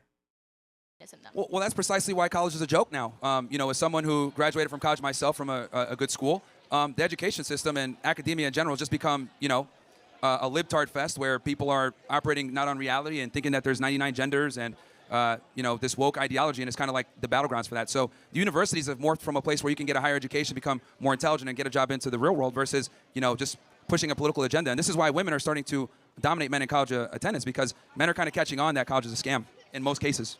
Just to clarify, I wasn't speaking specifically of college educators. I meant more of your public school system educators, so your K through 12 and things like that. Sure. What's your particular question? Majority of those people that work in those education fields are women. So we are the ones that spend majority of the time with the children. And we are the ones cultivating their minds, making sure they're educated and they're kind people. So how do you think that would be if we didn't have rights to teach? Well, again, you guys are able to do that because men have stabilized and civilized the world for you to be able to do that. But that's not okay. So if we were to obey a man, then theoretically... Within a relationship. Within a relationship. I'm speaking specifically like if you're in a relationship together, it's the woman's job to obey her man. Why? Why not the other way around? Who says what? You? Well, because women can't lead anything. The only thing they can lead is to the end of the relationship. It simply doesn't work when women are in the power position in a relationship because women don't respect weak men that lead them, that they're leading. Okay, no, a woman's not going to respect a weak man, but if they're both equals, then there will be mutual respect between both of them. And But that that's the is when it problem. should Men and women are thrive. not equal. How? We're the ones that give you life. Why is there no respect for that? Well, actually, technically, we put our semen into you, and that's what creates life, not you guys. You guys just incubate. Actually, semen can be performed and created in a lab, so we don't even need you anymore. Thank you. Fantastic. Here's the thing. Eggs can be. It's like seriously, we can do a lot of things in a lab where you don't need a physical woman and a physical man. So really, that's fucking stupid, right? That's really stupid. I mean, it's like that's not a good talking point. Fantastic. Look at that. They could be in a lab. Hi. Yes. Can you hear me? A little bit. You might have to move the mic down for her, guys. No, I got it. You got it? Yeah. Okay. Oh, it's all the way down. Damn. The struggles of being 5 foot, nothing. Anyway, what's your name? Myron, nice to meet you. Byron? Okay, cool. Myron, yeah. What is? Sorry. Myron. Myron, gotcha. Thank you. What's your name? Ozzy. Okay. How are you, Sorry. I have no clue who you are. So this No is problem. very interesting. So I have a couple of questions for you. Sure. I noticed that you keep up bringing up the nuclear family, Yeah. right? And like you put that on a pillar, and that like you value it highly. That as well as like the patriarchy, and you talk about how this is like a good thing, and it benefits you and I guess women as well. And so on the patriarchy, I specifically wanted to ask you, how do you feel about the like negative implications and just like actual effects of it, both on men and, well, just mostly men? The patriarchy? Yes, sir. So, okay, are you talking from the sense of like, from a modernity sense of today, or are you talking about like before? No, literally today. Literally So, today. Yeah, and well, I guess we could also visit like you talk about how like the nuclear family, and when that was at like height, She's was not like lesbian. everything. Was it? She looks before like World it. War? It was like before and like during like the World Wars, like that kind of 1950s era. Yeah. I mean, okay. So, I'm just trying to understand your question specifically. Yeah. So you talk about valuing the nuclear family, and I'm trying to ask you why. So like if you Why? Can, like, Okay. very So the clearly reason just why is explain because children are the future, and in order to raise children properly, you need a mom and a dad, right? You need that balance. So, and that can only really be done in a nuclear family. This is why I'm not a fan of gays adopting or lesbians adopting. I think the child needs to have a strong father and a mother in the household, for the best chance at being a productive member of society. That's why the nuclear family is so important, because our future is built on that, which are the children. Okay. You gotta stop with the bazinga. And then going to then the patriarchy. The patriarchy, okay? Yeah. What about it?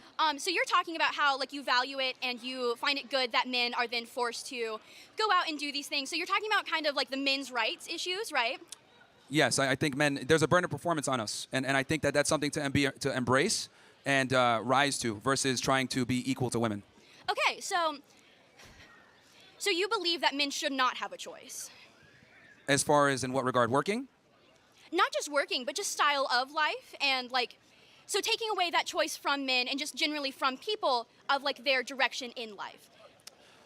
I think every guy should be prioritizing, whether they're building themselves up to eventually have a family, right? I understand that, for men, it takes time for us to acquire our value versus women kind of have the value up front.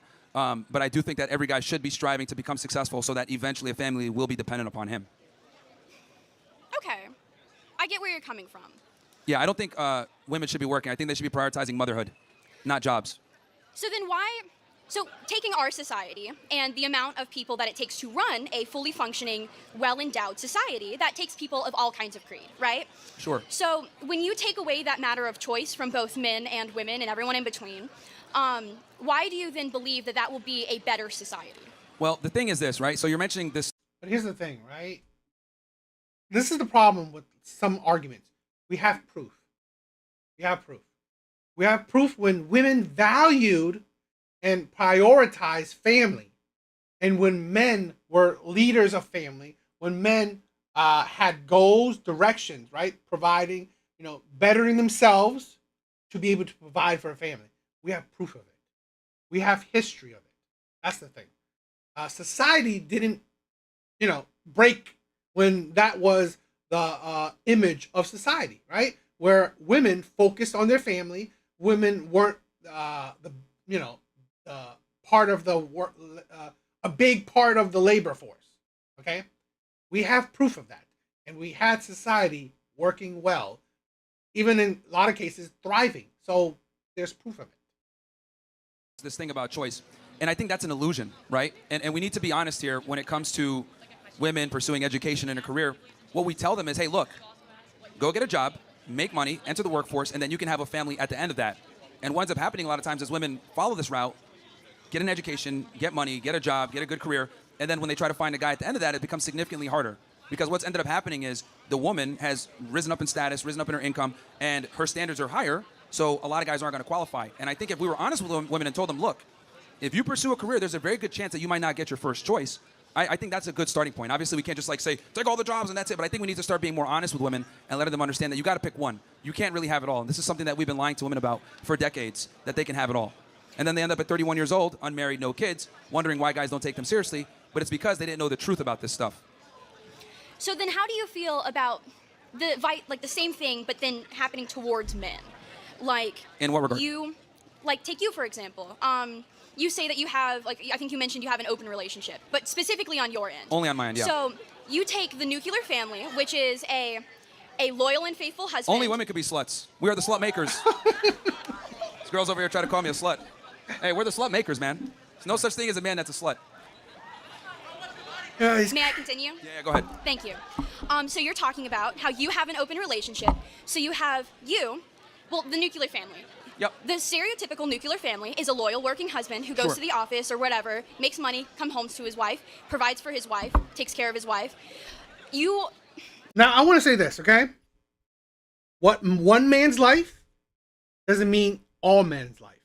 Now, yes, he may do a relationship that's not the typical man, but here's the thing, where he's not necessarily advocating for all men to live his life, because here's the thing, all men can't. Now, two things can be true at once. Myron have said where if you become a high value man, a man that makes 6 figures, 7 figures, you are top tier athletic, you're top tier height, whatever. You reach a certain status. Well, you may benefit from that status. Most men can't reach that status. So for him to advocate nuclear family, that is best for the middle class family. How Myron is, he's not the middle class type of man. He makes well over 7 figures. He makes well over 7 figures. He is over 6 foot. He's in shape. Looks wise, whatever. I wouldn't call him the typical good looking man, but each their own. But that's the thing where money wise, height wise, athleticism, he fits top tier men. Most men can't even reach his financial status. So this is the thing where we don't realize. Rich men, CEOs have mistresses, we don't, seriously, it's not new, okay? We've seen it. The rich men have had, the multiple women and all this shit, so what he says about his life comparative to average men life, it's drastically different. You value highly the nuclear family, but you yourself are not taking a part of it. Why is that? Well, I have a certain goal that I want to hit financially before I, go ahead and have a family. I have some business aspirations, and I want to make sure I get that out of the way so that when it is time to be a father, I can focus 100% on that and not necessarily be as tied up with work. So and that's kind of one of the, the good things about being a man is that though we are not born with value, if we work hard enough, we can create value, and that gives us a bit more time on the time clock. Versus for women, they have a fairly finite amount of time to be able to build a family. So for me, I'm focused on hitting a certain financial goal first so that when I do have my children, money never becomes a problem again. But you talk about how women are born with an inherent value. Yes. I would differ that men are as well. And what you are doing, so the nuclear family, part of men's value comes from being loyal and being hardworking. And I feel like when you miss half of that, like what you're doing, you are then degrading, thank you, whoever said that, the nuclear family and the idea of this, because you take this very almost shallow and kind of hollow, because every person has issues and the nuclear family is by no means perfect, and you are then kind of showing the issues with it by your own actions and by your own kind of disregard for. Well, my thing is, I think, again, I teach guys, hey, look, this is what you need to do, right? This is how you become attractive, get your life together. Now, when I arm guys with these tools, what they choose to do it is up to them. If they want to go ahead and have a family immediately, that's fine. If they want to go ahead and play the field, that's fine. But my thing is I want men to be in a position. The problem is that a lot of guys are in a relationship where their woman controls everything. She's making the decisions. She's bossing him around. There's no leadership there. I want the guy to be in a position where he can kind of dictate the terms. And if he decides, look, I want a family and I want to have a family early, I want him to do that through choice, not through necessity. A lot of guys are monogamous or in a relationship through necessity, not because they want to be. So I just want guys to be able to have that choice. That's the big thing. And then eventually, obviously, work towards a family. But I think the other thing, too, that's important is that men have to understand how modern women work. Thank you. My last question here is, sure. What's your goal with coming out to this college campus where you have all of these people who very obviously are heckling you and do not want you to be here? What's your goal? Because obviously, you're not really going to change people's minds with some of the more hateful messages that you're portraying. Like, why are you? The goal right here, this is a thing where we live in a society where social media is a thing. Here's the thing where we see this is the mindset of young people. This thing, right, reaches hundreds of thousands of people. That's the goal, to show you what the mindset of some young people are. That if Myron can debate or have decent conversations, he can affect other people's mindset as well. So that is the goal. Here. To start a revolution, to tell people the truth, something that's been missing for a very long time.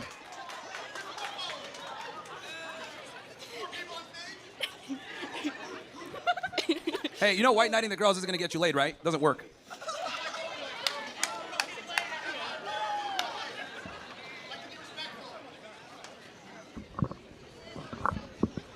Okay, yeah. I'll be quick here. Yeah. I just wanted to thank the whole crowd for uniting against this man.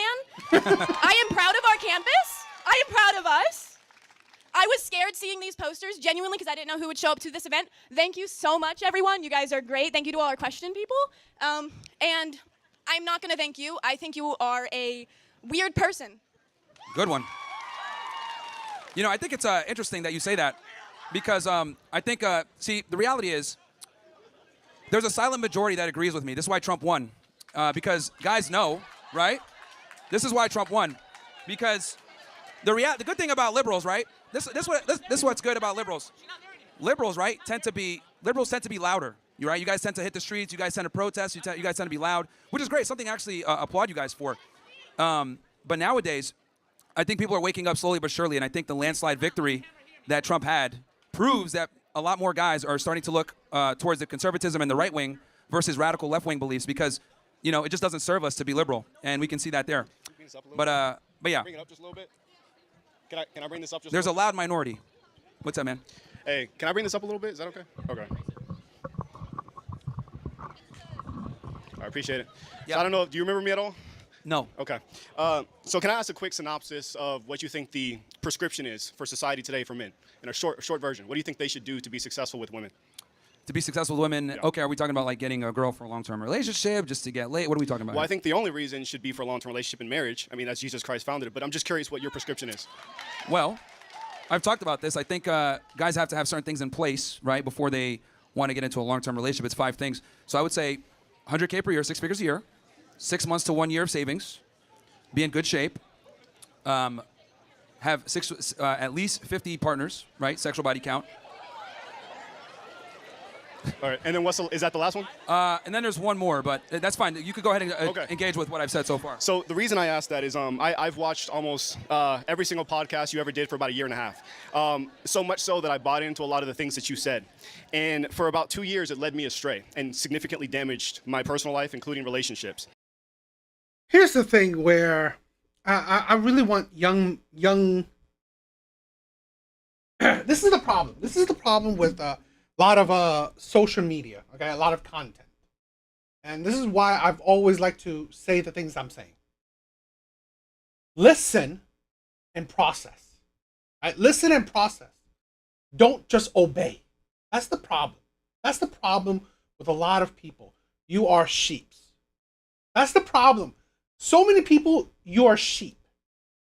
You don't take what he says, process it. Apply it when it makes sense to your own life. Here's the thing where this young man, I don't know what he's going to say. We'll listen to it. But here's the thing. He said he's going to he listens to the things that Myron says and led him astray. Do you say you're 6 figures? Maybe you're kind of in shape. Do you say that it's like, this is the thing where the problem a lot of times we take things and blindly listen, where we don't take things and understand it. Let's say this, right? He says have a body count of 50. I don't necessarily agree with that, but the point is that be understanding, understand women. It's just like it's a blanket statement where if you don't process it, you ain't gonna learn. Saying that you need a body count of 50 is, I get it, I don't agree with it, but the actual, if you process that information, it means understand women, right? That's the thing. having a body count of 50 is not necessarily just having sex. No, it's understanding women. And the more you deal with women, the more you understand them. That's the point. Right? And that's why I said, don't just blindly listen, but process what you're listening. How did it lead you astray? Well, you told me to go sleep with a bunch of women and date multiple women at the same time, which I did, and it significantly damaged my life. And it wasn't until I actually turned around and started listening to Jesus Christ that I was saved. Now I'm happily married. I have one child now with another one on the way, and I've never felt happier. But I felt... Congratulations, that's good. That's really good. Thank you. And I know you're not against that, but my concern is what you're saying to men leads them astray, because I'm a walking example of it. And I think you're significantly damaging people, and especially you're leading people away from morality. Women are not sex objects. Women are created in the image of God, and they are valuable. And they should be treated as such. Why should God give you one of his children if you don't even know how to treat them? So I think... So a question for you. You said you got out there dating and meeting women and stuff like that. And then you said that it kind of hurt you. Yeah. How did it hurt you specifically? Did you like just start? What happened specifically? Well, I started warring against my own flesh. It's like trying to fill an empty void. Mm-hmm. There's a God-shaped vacuum in the heart of every man that can only be filled by God alone. Anything else you try to fill with that's not going to satisfy it. Sure. And I tried to do it with sex. Yeah. So, would it be fair? How'd you meet your wife? We actually had the #1 dating podcast in North and South Carolina called Who Hurt You Podcast. Okay. And I'm also friends with Fresh. I know him very well. I texted him before I came here. Yeah. And I know pretty much everyone on your crew. But I was a heavy follower, and you actually inspired me to start the podcast, and I realized what I was doing was wrong. Yeah. So would it be fair to say that when you went through that experience, you were able to identify characteristics that you probably found as unredeemable and you probably wouldn't want to commit to, right? In what way?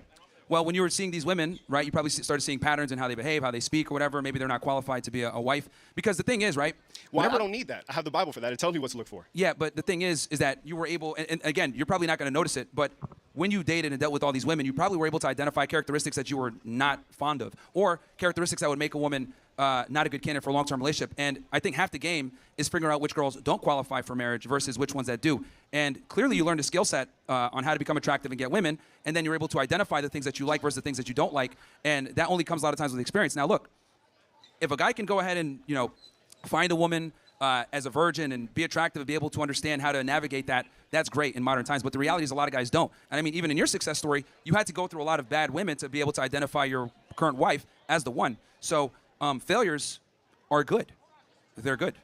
Yeah, failures, excuse me, failures in the sense of socioeconomic or maybe even relationship failures could be good, but there's a difference with what I'm saying. I'm saying that we're warned against our soul. Jesus Christ commands us to marry one woman. That's it. Sure. And what you were causing me to do was sin against myself, and that's the point I'm trying to get to. It's immoral. Yeah, I mean, you got to to take personal responsibility, bro, because here's the reality. No, I do, 100%. Yeah, so very publicly, I have in front of over why 40,000 people. I've done that. Yeah, great. But the point I'm trying to make is I teach guys a skill set, right? If I give you a gun and you shoot yourself in the foot, is that my fault? If I taught you how to properly use it, how to disarm it, disassemble it, you know, how to load the magazine in properly, all that. If I give you the skill set, then you shoot yourself in the foot, right? Is that really my fault? No, I just arm you with the skill set. Then you choose what you want to do with it. Now, obviously, you wanted to go on toward a sex escapade, which is, I guess, fine. But the reality is, I armed you with the tools to become an attractive guy, and you utilize that.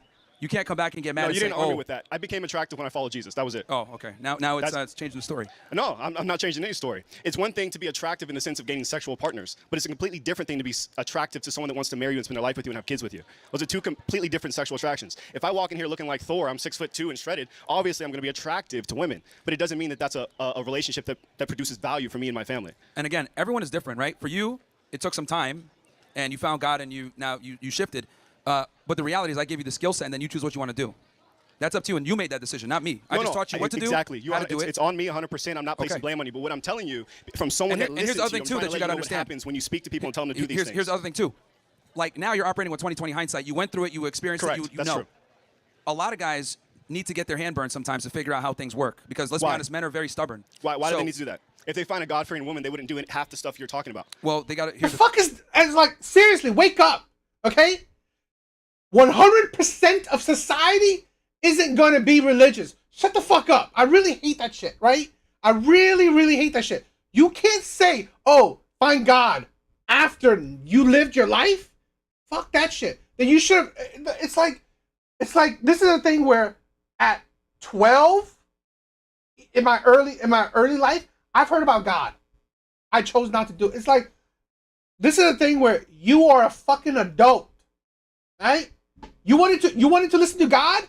You should have done that before. This is a thing where not every fucking man is going to be a Bible thumper. Here's the thing. Christianity, God, all that shit, that was there then, okay? Why do you think a lot of men have left the church? Because of Bible thumpers like that. Thinking that, okay, listen to God, things will go right? Things will go right. Again, it's that still, that blind faith, that blind listening. It's like, this is the thing where he goes from one addiction to another. That's the problem. Great that he has a family, cool. But seriously, wake up. You're an adult. You chose your life. You made your actions. That's accountability, okay? This is why I said, you process what people listen to. You can listen. It's like, again, we choose. We click on videos and listen to it. He could have listened to a sermon. He could have listened to another Bible thumper. You chose it. This is a thing where what one person's advice is not right for 100% of people. So this is the problem with, and maybe it's his case. Where's your father? This is a thing where we have a problem with a lot of young men, where we take any person who's giving us advice, we make them our world. We make them as a father figure, which is dangerous. It can be dangerous, where you have to be really cautious, because when you blindly listen to people,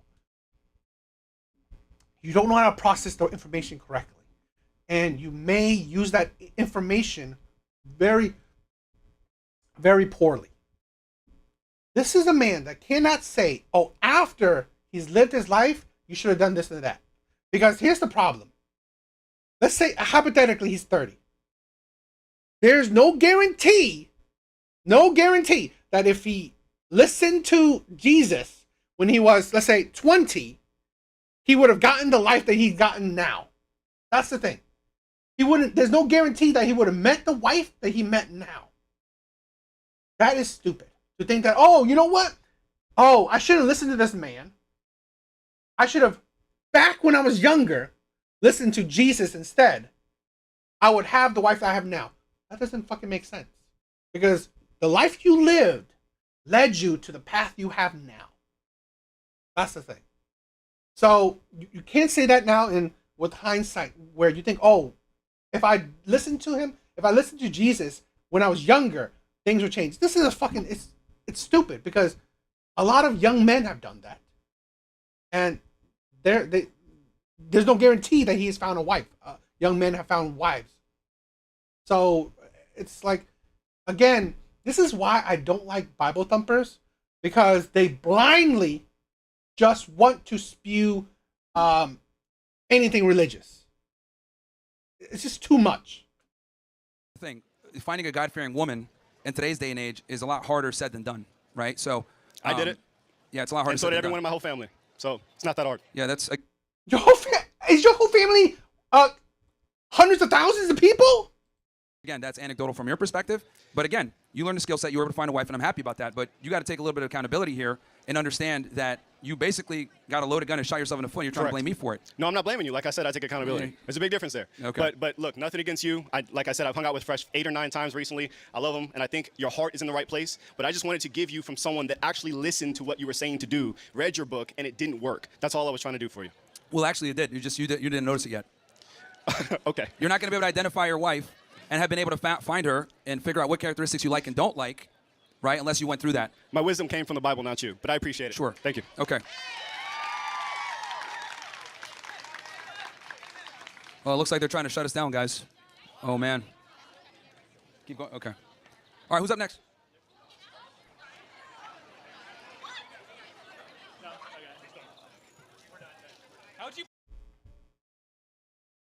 Rare nowadays.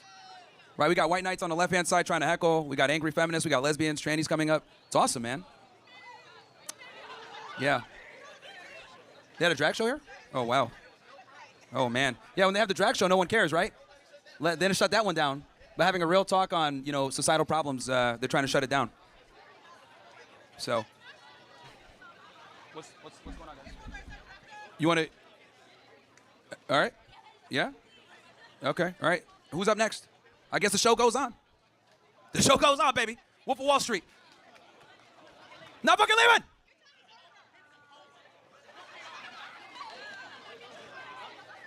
All right, so I'm just wondering, like, you were talking about that you had sex with 50 women before you got married. Like, No, I'm not married. Oh, okay. Before you want to get married, like, how do you plan on doing that? Do you like get blackout drunk at the bars and go for the twos, or like, what's your strat there? To get laid? Yeah. Oh, to reach the 50? Yeah, you just get like blackout drunk and go for No, I don't anything? drink. Okay. I don't drink. Well then, like, I don't drink. Don't smoke weed. Then, And like, how are I you think getting all there? guys should like totally drop using drugs, or I don't think guys should be smoking weed or drinking alcohol at all. I think it's very poisonous. So no, yeah, that's fair. It's just like, I don't think you're getting that number, to be honest. for me or Yeah. me personally, Yeah, you aren't. sure, I don't have Yeah. that number. Sure. All right, have a good day. All right. It's like not as serious as questions some people have, but it's like this, that's the problem with like this is the thing where it's like seriously, you didn't come up and debate anything. You didn't debate his point. Why did you not come up and debate his whole argument of 50 women? Debate it then. No, you come up and try to insult. Like you're a fucking woman. Like you are emotional. Like you are emotionally triggered. This is the fucking problem with a lot of young men. It's like then you wonder why a lot of young men are having problems in life. It's ridiculous. do you play basketball at all? I did back in the day. All right, so back in the day, like we put you in a WNBA game. How many points you dropping? Playing against WNBA players? Yes, because you said earlier, like an hour ago, that women you could do better than anything, and someone No. said WNBA. Yeah, I said the WNBA is not profitable and the NBA subsidizes it, and women's sports, no one really cares. Wait, but you still said you could do something better than them. But No, so like, I said that young men. I said that this is why young men, like a high school team, can be professionals. Like high school boys have been professional athletes that are women. Agreed. Yeah, it's been proven. That's yeah, what I'm I saying. agree with that. And you know, it's interesting because a lot of these people that are saying this stuff, have you been to a WNBA game before? Exactly. I never will, probably. Exactly. And a lot of the people that are saying, oh yeah, women's sports, they would never attend the WNBA. I agree, yeah. It's just virtue signaling, right? Like I actually am being honest here and saying that female sports are pretty pointless and no one watches it because it's not interesting.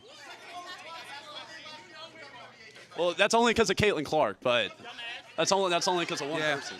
Bro's talking about one game when the league is always negative and needs to get subsidized. Like, okay, cool. So, yeah. See, I'm just saying what everyone thinks. I mean, I don't think any of you guys here on the left go to WNBA games. None of you do. But again, I'm just being honest about it. Female sports suck. So do you like answer? I just want to hear like, can you drop 20 points in a WNBA game? I don't know, man. I haven't played in years, dude. So I don't know. I'm getting old. So. All right. Thank you. Yeah. Hi. Hi. How are you doing? How are you? I'm great. So I understand that this is all just rage bait and this is how you make money. And that's kind of embarrassing, honestly. Yeah. But I just have to ask, what do you think of your mom? What do I think of my mom? Your mom. It's actually my mom that instilled a lot of these ideas in me. She's the one that warned me. Really? Yeah. So she's anti-woman too? No, she's anti-whore. Anti-whore? Yeah. No, I'm the whore maker. It sounds kind of like Men you're- can't be whores, ladies. Men can't be whores. Men can't be whores. Can I Only have- women can be whores. Can you give me a definition that backs that up? I'm sorry? A definition of some kind that backs that up? Backs what up? That men are not whores? That men cannot be whores because anyone can be a whore. Anybody can sleep around, and men do it way more than women do. Yeah, well, actually, so here's the thing. Whore, if I can, okay. Can you guys all hear me still? Okay. Whore is a pejorative term. So typically, well, let me ask you a question. What's your body count? My body count? Yeah. I'd rather not share that on the internet. Okay. Thank you. Now, here's the thing. I knew you were going to say that. But hold on. There's a reason why you don't want to disclose that. Yes, because I have free will and I can say what I want. Thank you. No, sure. But let's actually peel the layer back, right? Okay. The reason why you don't want to disclose it, as well as women in general don't want to disclose that, because women understand that their sexuality defines their value in the dating marketplace. So even though women sit there, oh, look at this, she's literally losing her mind. Even though I've actually She's I've a whore. talked to men before But that. let me just finish my point, right? So women instinctually know that their body count directly affects, and their past promiscuity directly affects their ability to find a suitor in the future, right? So when people use a term like whore, which is a pejorative term, that's attributed to women because you guys care about your body count because that limits your ability to find a man. But for us, the more partners we have, typically the more value we have. Because as a man, for you to be able to get a lot of sex, you have to bring something to the table, right? Men that have sex with a lot of women I think typically have some kind of money, some Can I status, speak? they're charming, they have something. Can I speak? Well, I'm finishing my point to answer your question. So men have to bring something to the table to be promiscuous. Women don't. So that's why it's not respected. I think every woman here would agree that we don't want men bringing their sexual experience and sluttiness to the table. We want men. Here's the thing, right? Yes, if a man comes up to you, right, say in your face, I've had sex with 2,000 women. Any woman would be disgusted. I agree. But here's the thing, okay? Here's the thing. If a man that, let's say an athlete, he doesn't need to tell you how many bodies he has. A lot of women would go for him. A lot of women will go for an athlete. But let's be honest. Athletes are not virgins. Athletes are not the epitome of a low body count type of men. Let's not joke around with that. Let's not be foolish about that shit. No duh. If an athlete told you that he had sex with 1,000 women, would anyone be surprised? Would anyone be surprised? This is the thing where it's true. If a man can sleep with a lot of women, he has to bring some kind of value.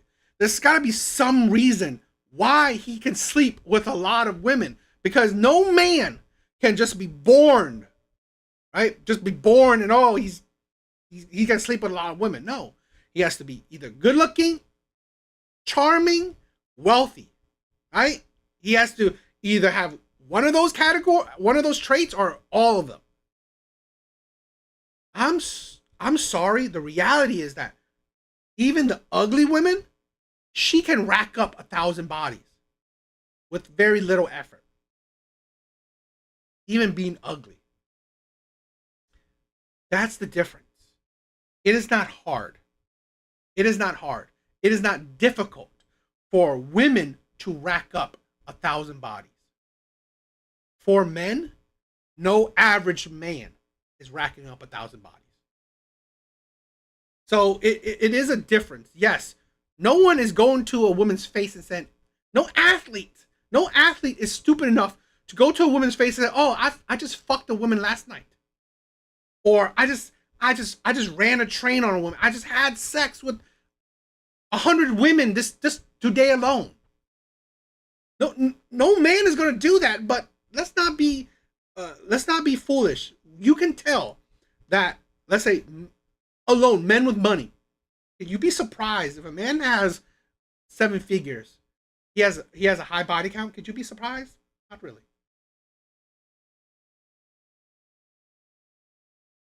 Exactly. Only in an anime can the loser geek have a harem. Only in an anime, okay? Only in fiction can the loser geek have a harem. A bunch of women wanting him. Only in fiction.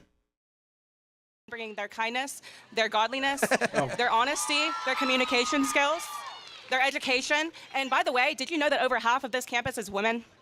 Yeah, I know. Women dominate college attendance, which is one of the problems. But regardless, so, and this is why college is a scam in most cases. But yeah, the reality is the things you just mentioned, this is what I mean, right? So I'm going to translate that womanese for you guys. So she said, we want guys that are knowledgeable and nice or whatever. This is, again, this is women speaking from a perspective that the guy's already attractive. But the reality is nice guys don't, there's a reason why nice guys finish last as a phrase. Women say these things, but you're not actually aroused by it. You want the bad boy. You want the guys that are attractive, the guys that can tell you to shut up, make a sandwich, right? I think you're stuck in 1950 and you need to wake up and realize you're in 2025. No, that's precisely my point is we're 2025 and women have changed. For the better. For the worse, actually, but that's fine. Okay. But did you know that a woman invented Wi-Fi? You couldn't even upload your Rage Bait videos This without her. This is incredible. Yeah. Wi-Fi. Wi-Fi. Fantastic. Yep. If we had to rely on your guys' ingenuity, okay, we'd be rubbing sticks on Wi-Fi. Fantastic. Rubbing sticks on Wi-Fi. If we had to rely on female ingenuity, we'd still be rubbing sticks together for fires with some Wi-Fi. I think you should take up comedy. You're really funny. You're really, really funny. I do it part-time. Part-time? Part-time. Seems like it's full-time. Okay. I will definitely pursue it. Okay. Stand-up show coming soon. But yeah, men can't be whores because it is difficult for a man to be a whore, and whore is a pejorative term that is only attributed to women because it's easy for you guys to get sex, not easy for us. Men have to bring something to the table to get sexual access. Women don't. Because women are picky and women aren't easy and we don't go for anything with a hole. Thank you. Proves my point. Proves my point. All right, who's up next? You don't want to talk to me anymore? You don't like talking to me? I just want to give everybody a chance, right? So Okay, I know thank you you. love talking to me, but we got to move to the next person. I do. Have a great day. Thank you. Sure.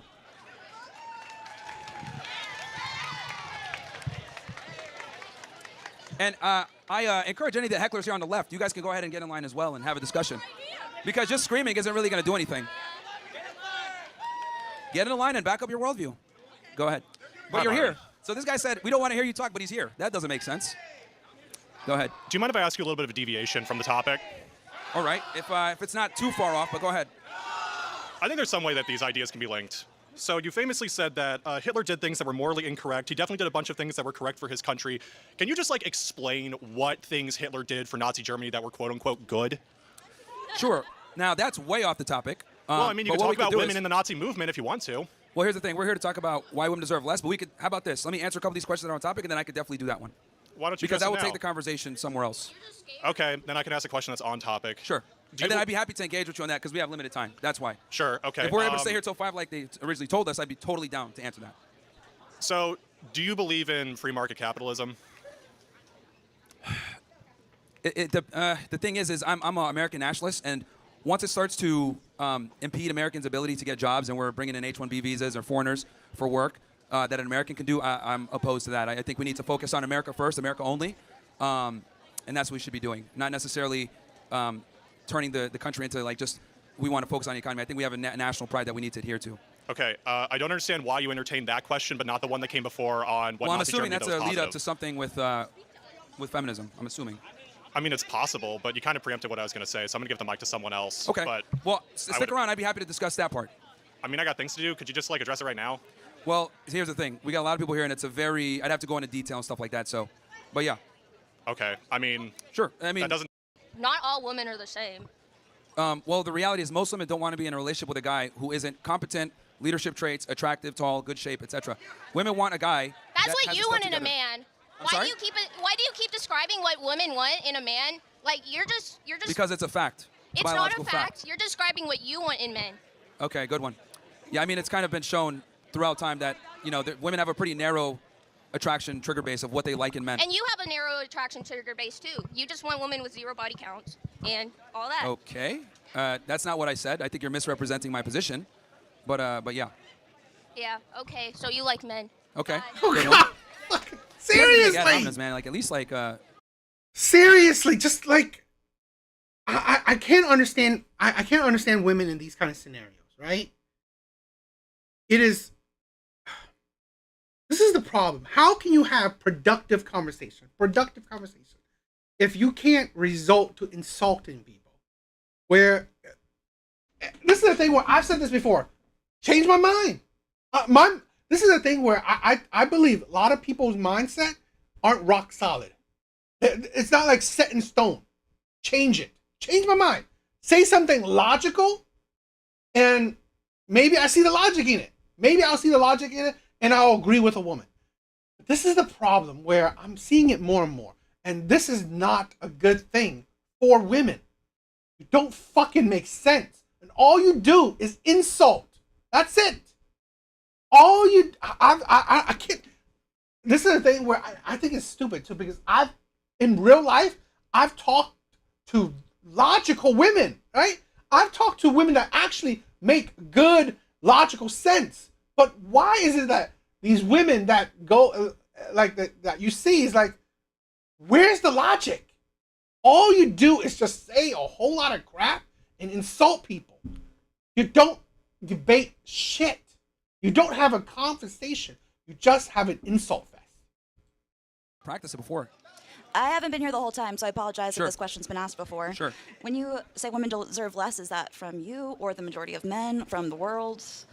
I think men need to stop simping on women. I think it's a problem. So when I say women deserve less, what I mean by that is guys need to kind of go into a relationship and make women earn their validation and resources and everything else that comes with being in a relationship. So I'm confused how women needing to show their worth equals them deserving less. Well, the thing is that a lot of women are very entitled and they think, oh, I'm just here. I want you to do X, Y, Z. And I need guys to basically understand their value and make women earn that validation because The problem is, thanks to social media and dating apps and everything else, women have an abundance of options. And if you're just another sucker that's going to be a nice guy and spend your time, resource, energy on her, you're not going to differentiate yourself. So guys need to kind of go into relationships with a little bit more self-respect and give them less, especially up front. Okay, so the statement "women deserves less" is to encourage men. It's too fucking rage bait. I mean, come on, just like, don't fall for the bait. That's the thing. And sometimes I find it weird, right? With the younger generation.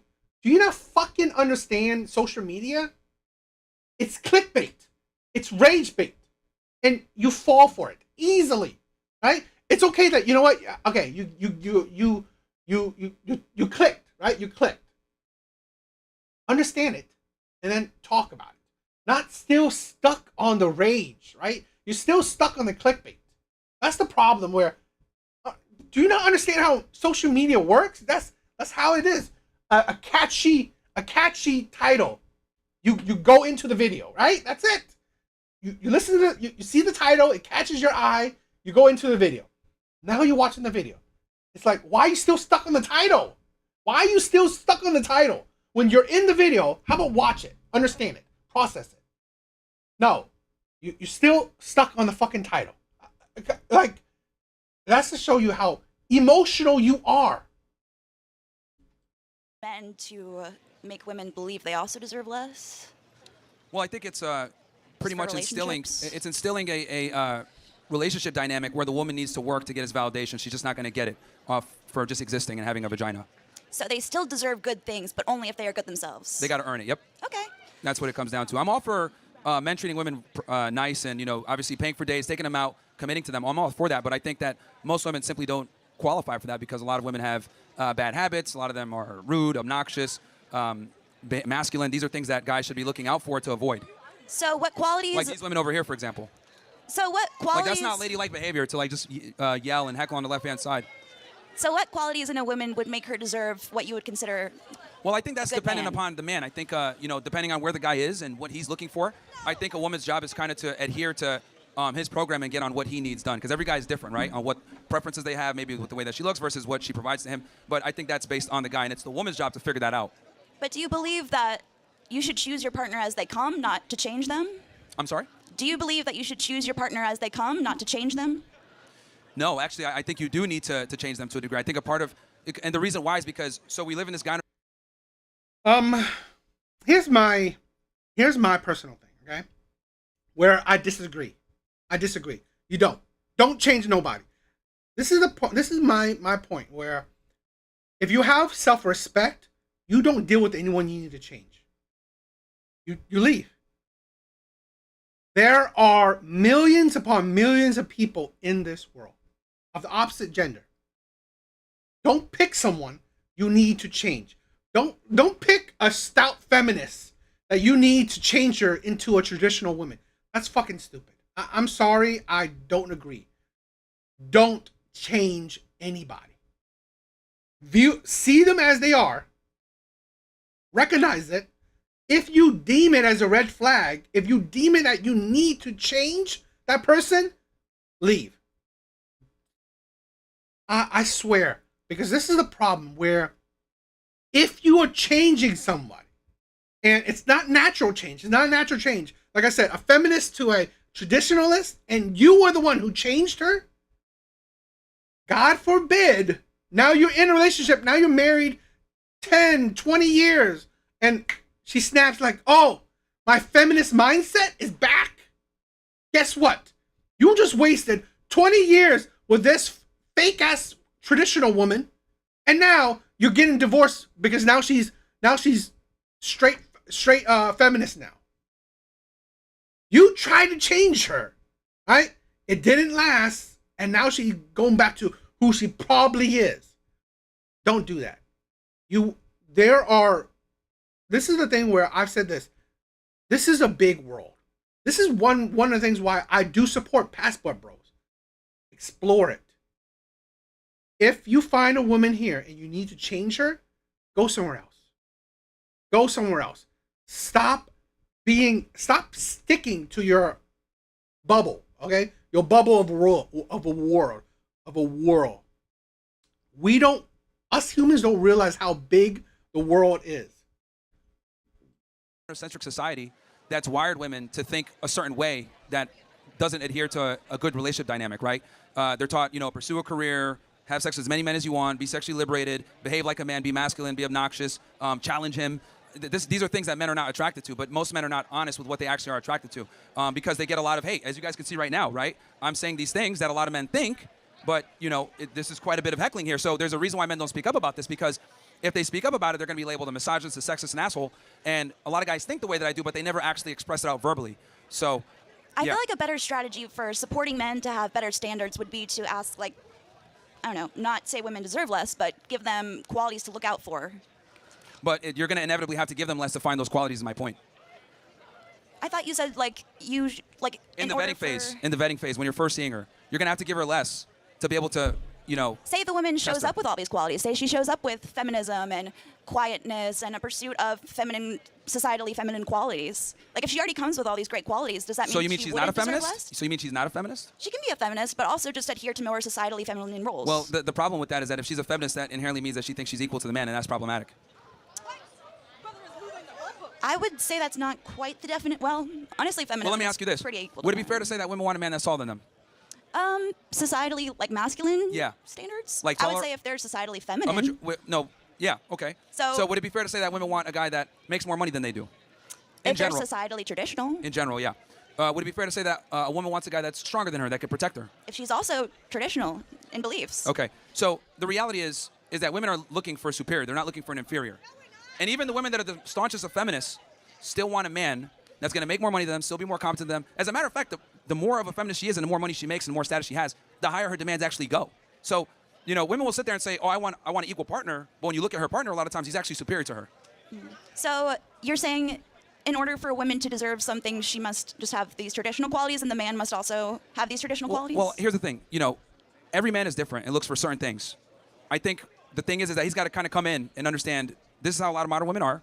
If she has certain bad habits, you're going to have to deprogram that out and just go from there. Or some girls might not even be worth it. She has to obviously have potential, but if she doesn't have potential, then don't waste your time. So a man, even if he's not these traditional masculine qualities, should still pursue a woman with all these traditional feminine qualities in order to fulfill his ego? No, I think men need to rise to the occasion. If you want a submissive, traditional female, you need to be the dominant, assertive male, and you adhere to your duties. I'm very big on the men. You can't demand a feminine woman while being a feminine man. It doesn't make sense. So should I say men deserve less in order to encourage women to find men with less qualities in order to find a partner they're hoping to change? Well, no. It's the reason why the women deserve less is because we have a simp problem. We have guys that are over here giving women a lot of attention and resources simply for the fact that they have a vagina. That's the problem. It's on the male side. With women, you guys kind of already have your pick of the litter, so I have to teach men this stuff, not necessarily women. I see. So women are good at having good standards and men are not, and that's why we say women deserves less? Well, typically men take whatever they can get. Women wait out for the best option that they can get. Men take, women want the best they can get. Men can take whatever they can get. So I'm trying to get guys to understand their value and only wife out women that are worthy, because a lot aren't. So in order for a man to find a woman that's worthy, we have to convince all the women that they're not worthy. No, the girl that he's dating, she needs to. Again, this book is not necessarily geared towards women. If women buy it, great. But his book isn't geared towards women. It's geared towards men buying it. So to say that, women, it's like you're taking your own feelings into regards. This is not a topic that women would be entertaining. Prove herself.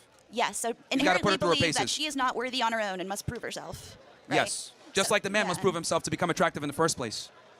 I mean, I think both sides of the relationship need to prove themselves. But here's the difference. We don't tell that enough to women.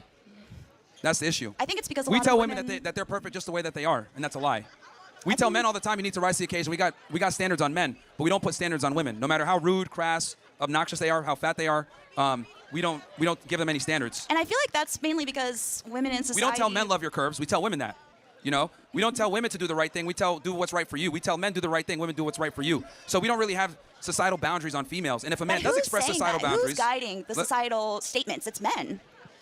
It's men not supporting men. Well, that's why I'm here. Tell them the truth. So let's exclude women and focus on men supporting men. That's what I'm doing. But for them to understand this stuff, I have to talk about obviously this obstacle that's in the way that messes a lot of them up. Because they might go ahead and make money, become successful, but they can't figure out women. Well, I think a lot of times they can find success without women, and it might even be a faster route. Success in what regard? But here's the thing: where let's not be idiots. Most men, majority of men, do everything for the end goal of having a woman. So it's like to exclude women is kind of stupid. Though, if they want to have a family, they're gonna need a female. I feel like they should find success before finding the female. I agree with you on that. And then they'll find a female that's also successful. Well, I mean, every guy's different, but men typically don't care about a woman's success.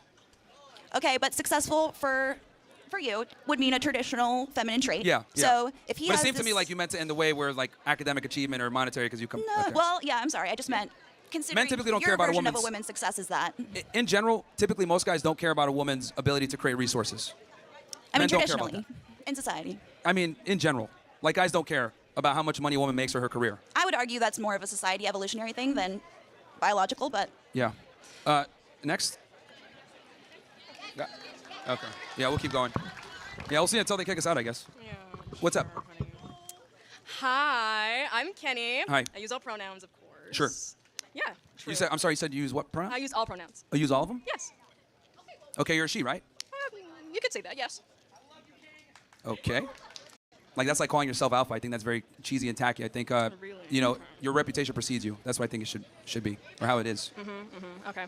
And you yourself, you say you have a wife, correct? No, I don't have a wife. You don't have a wife. Okay. But you do find yourself accompanied with other women, correct? In what way? I mean, you could. Yeah. Oh, okay. I thought you meant like on the show, because like yeah, we no, bring girls on our show. And no, everything. no. Okay. Yeah. So like me dealing with other women? Yes. Yeah. What about it? Okay. Do those other women, value themselves? What kind of career do those women have when they come to you? I mean, I don't really care about it Why not? because generally speaking, men don't care about a woman's career. We just don't. But you said you should bring more to the table. So why not a career? Why not a high-paying, All right. valued Well, job? okay. Let's go through this. So let's say I told you, me and you were on a date, right? And I Oh, told no. you hypothetically, again, you could. The purpose is bear with me here. I know you hate me and everything, but yeah. Oh, I don't hate you. So, I'm just trying to see. So let's assume, right? We're on a date, and I tell you, hey, look, I have like this awesome Jordan collection. I got these designer wallets. I got like He's doing this his walk-in closet. It's awesome. What's Okay. your thoughts with that? You buy a lot of expensive things. Yes. Okay, so what else comes to mind when I'm talking about my obsession for fashion? You like fashion. You like to dress up, essentially. Okay, but what's your opinion on that? What else is my opinion? I'm So, gonna say would it be that, fair to what, say- you're a rich man because you can afford Jordan's designer clothes. Okay, and but everything about let me ask you this: would it be fair to say that you'd be indifferent to me saying that? Yes, because Okay, hold on. what's the point? Pause that. Thank you. That's exactly how we feel about women's careers. What? What do you mean? What are No, you hold on. talking No, about? I really want you to take that in. Huh? That same level of indifference, right, that you have Uh-huh. for me having an awesome wardrobe or sneakers or whatever, you're indifferent to it. That's exactly how men feel about women's careers, and I'll explain what I mean by this. Because my wardrobe doesn't benefit you, Mhm. right? It doesn't benefit you. No. Same thing. A woman's career doesn't benefit us. It doesn't What? benefit us because we're still going to be expected to be a protector and a provider. So this is why, in general, men don't care about women's careers. It doesn't benefit us. Just like my shoe collection doesn't benefit you. But you can't attribute a piece of wardrobe to a career. I'm just giving you a functional equivalent. Like Uh-huh. that's how, like the way you view the whole closet thing. That's how we view women in relationship, women in education and a career. We don't care. And this is the thing where it's women's fault. I've said this before. It is women's hands. Men are not forcing women to accept men paying for dates. Men aren't forcing it. You know how many times I've heard, if a man accepts or demands or asks for a woman to pay for a date or contribute to paying for a date, she said she won't even see him again. She said that she won't even entertain a second date. It is consistently women are the ones who think that men should use their resources on them. I've never heard women saying, "Oh, I'm going to use my resources on a man." Unless it's a birthday, if that. Birthday, maybe a special occasion, if that. And usually it's kind of subpar gifts, subpar things. So really, women, how many times have we heard it, right? A man's money is, their money, right? His and hers, while her money is hers. So at the end of the day, her money is relatively useless. And women have pretty much, maybe they haven't created it, but they sustain that ideology. Okay, so you're saying I should value myself less to achieve a man who will protect me, provide everything I need, basically rich, tall, strong, masculine. Is that what you're saying? No. All good, Skull. Thank you for stopping by, my brother. Thank you. No, I don't think you should value yourself less. But you said women deserve less, so yeah, therefore me, I from deserve less. Yeah, I don't think men should be simping on women. They got to earn that. But you clearly haven't earned it yourself, because no one respects you right here. I'm sorry? But you clearly don't deserve it either. I don't. You were saying men should not be simps for women, Yes. correct? Yes. Okay. Men shouldn't be simps for women because they're, let's say, they have too many cons instead of pros. So women should be leaning to more the submissive, the more traditional housewife, not a feminist either. You're kind of jumbling a bunch of things together. I don't quite understand what you're trying to ask or say Okay, here. so you want, oh, I'm sorry. I'll explain this in crayon eating terms. Sure, yeah. Okay. Why should not men not be simps? Especially if you're looking for a long-term relationship, let's say a wife, you want to have kids, you want to settle down. I think you mean why should men not be simps? Yeah, why shouldn't they? Well, the problem is that when you're a simp, women don't respect you. Women don't respect simps. Okay. They just don't. So It's what just if a reality. Okay. If it's the other way around, women should not be simps for men. Well, no, actually, women should simp for their man. But why? Why? Because women deserve less? Okay, I'll tell you why. Because men typically know how to deal with attention and validation from women better than women do, and I'll tell you what I mean by this. So a young man will go through his life a lot of the times, maybe not get a kiss from a girl, maybe not get a gift from a woman, maybe not have a date, whatever it may be. It's really hard for a lot of guys. So when guys get attention or affection from women, we typically tend to remember that, right? Men might go through their entire life without getting a gift, versus a woman, she's going to be courted, she's going to get simps on her all the time. Women don't really know how to appreciate male attention because you guys get so much of it, right? But us, on the other hand, men, especially when they've worked and made themselves attractive, we know how to appreciate women treating us well. But women typically don't know how to appreciate men treating them well. This is why guys get stuck in the friend zone, right? So it's completely different. Because since we don't get the abundance of attention that you guys do, we're able to better appreciate that attention when we do get it. Does that make sense? So why don't you put yourself out there more? Be more attractive to women, of course. This is what I tell guys to do. But that takes time. It takes time? Takes a lot of time. It takes time to make yourself attractive? For men, yes.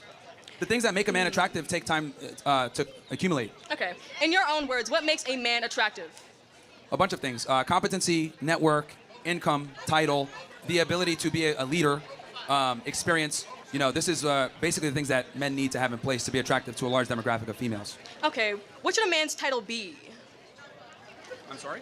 You said title. What does title mean? And of course, in your standards. Oh, I mean as in like what he identifies as his career. As his career? Yes. So you're saying... What he does for a profession. Okay. Men are typically defined by their careers. All right. And what they do. All right. So what are women defined as? Instead of, boobs, breasts, and all. Having a family. Having a family? Yes. And that's raising the next generation of children and people. Okay, so you're saying... I think that's the best thing a woman can do, not her career. Okay.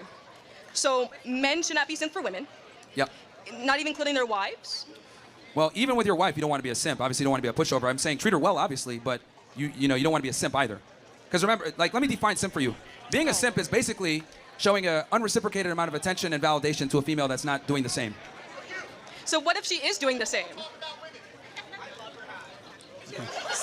So we have a few more minutes. Let's go to the next person. You know what? Sure. Of course. It's been a pleasure talking Sure. with you, Kenny. No problem. He, she, they, pronoun. In a position first where they're attractive in the prize, and then from there, obviously make women work for the validation versus just simping on her.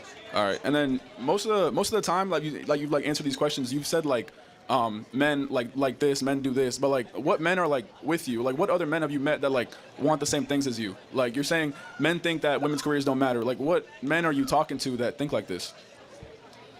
Well, what I've realized is typically the more money and status a man has, the less he cares about these things. Now, are there some guys out there that want an egalitarian relationship? Sure.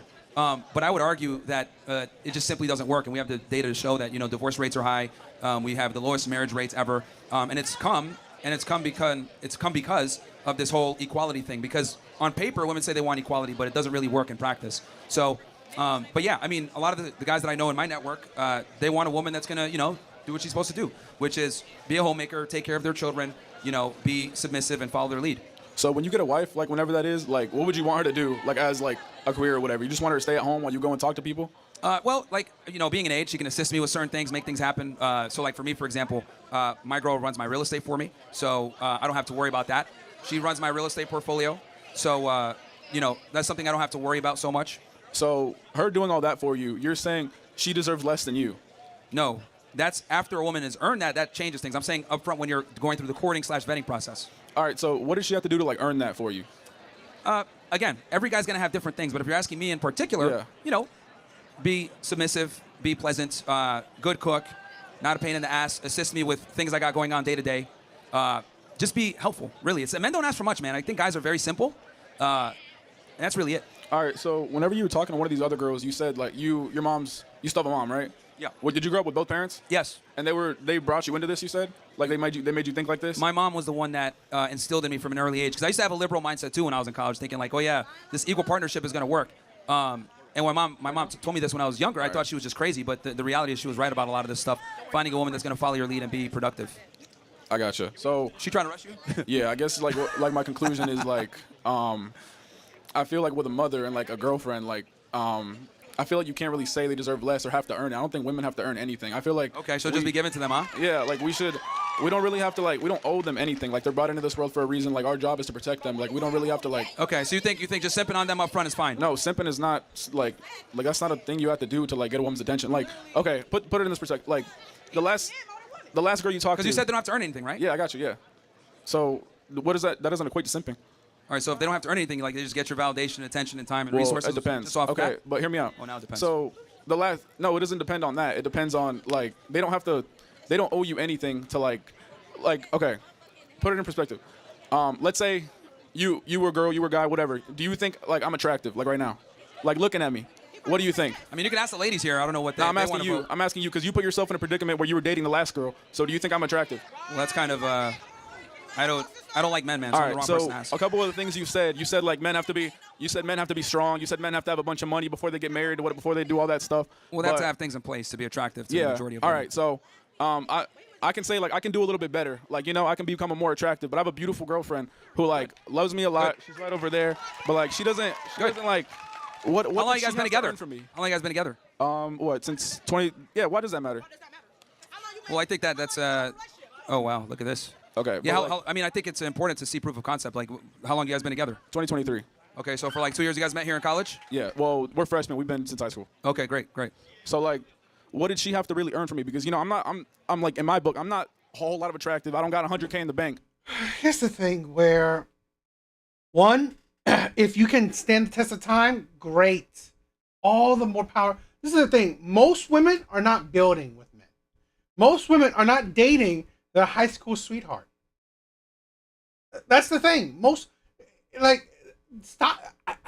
I hate it when a lot of men use personal antidote, personal, I don't know, situations to shape their argument. When, fine. I mean, if you want to use your personal, life to say what you feel, cool. But that doesn't necessarily make sense when you're talking about a generalized conversation. Most men in college aren't dating their high school sweetheart. So really great for you. You can't use your life to, make a valid conversation, valid point. But like I still hold the beautiful woman, and she's holding me down. She does she does a lot for me. So like, what does she really have to earn? She's the breadwinner in your situation. No, that's not what I'm saying. Okay. I'm saying that where she doesn't owe me anything. Okay, so here's the thing, man. You guys are young, but as you age, right? And I'm giving you like some real life like stuff here. As you age, what's going to happen is she's going to put a greater necessity on security, and if you don't rise up to that occasion and become the protector, the provider, and everything else like that, there's going to be a high likelihood that the relationship will end. So that's my job as much it's as hers. great that you guys met and are like high school sweethearts and stuff, but there definitely is a brand of performance, and as you guys age, her standards are going to lean more towards security. And I'm going to step up for that. Perfect, then you're good. So there's no real, that's fine. As long as you adhere to your duties, then you're good. So. All right, have a good day. All right, man. Okay, who's up next?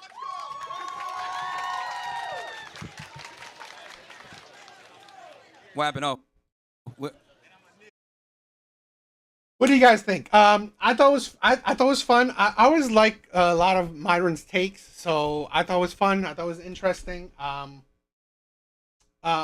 want to check out the other one, so stay tuned for others. I mean, if you guys like it, cool. If you guys don't, I mean, it is what it is. I like it, you know. So I want to stream it. I want to check it out. I want to react to it. So I thought it was cool.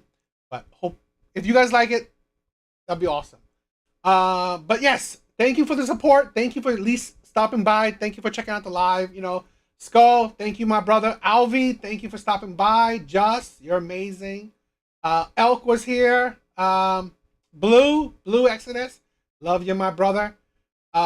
Yes, and everyone else who's just checking out the live, thank you for at least watching or at least stopping by. But yeah,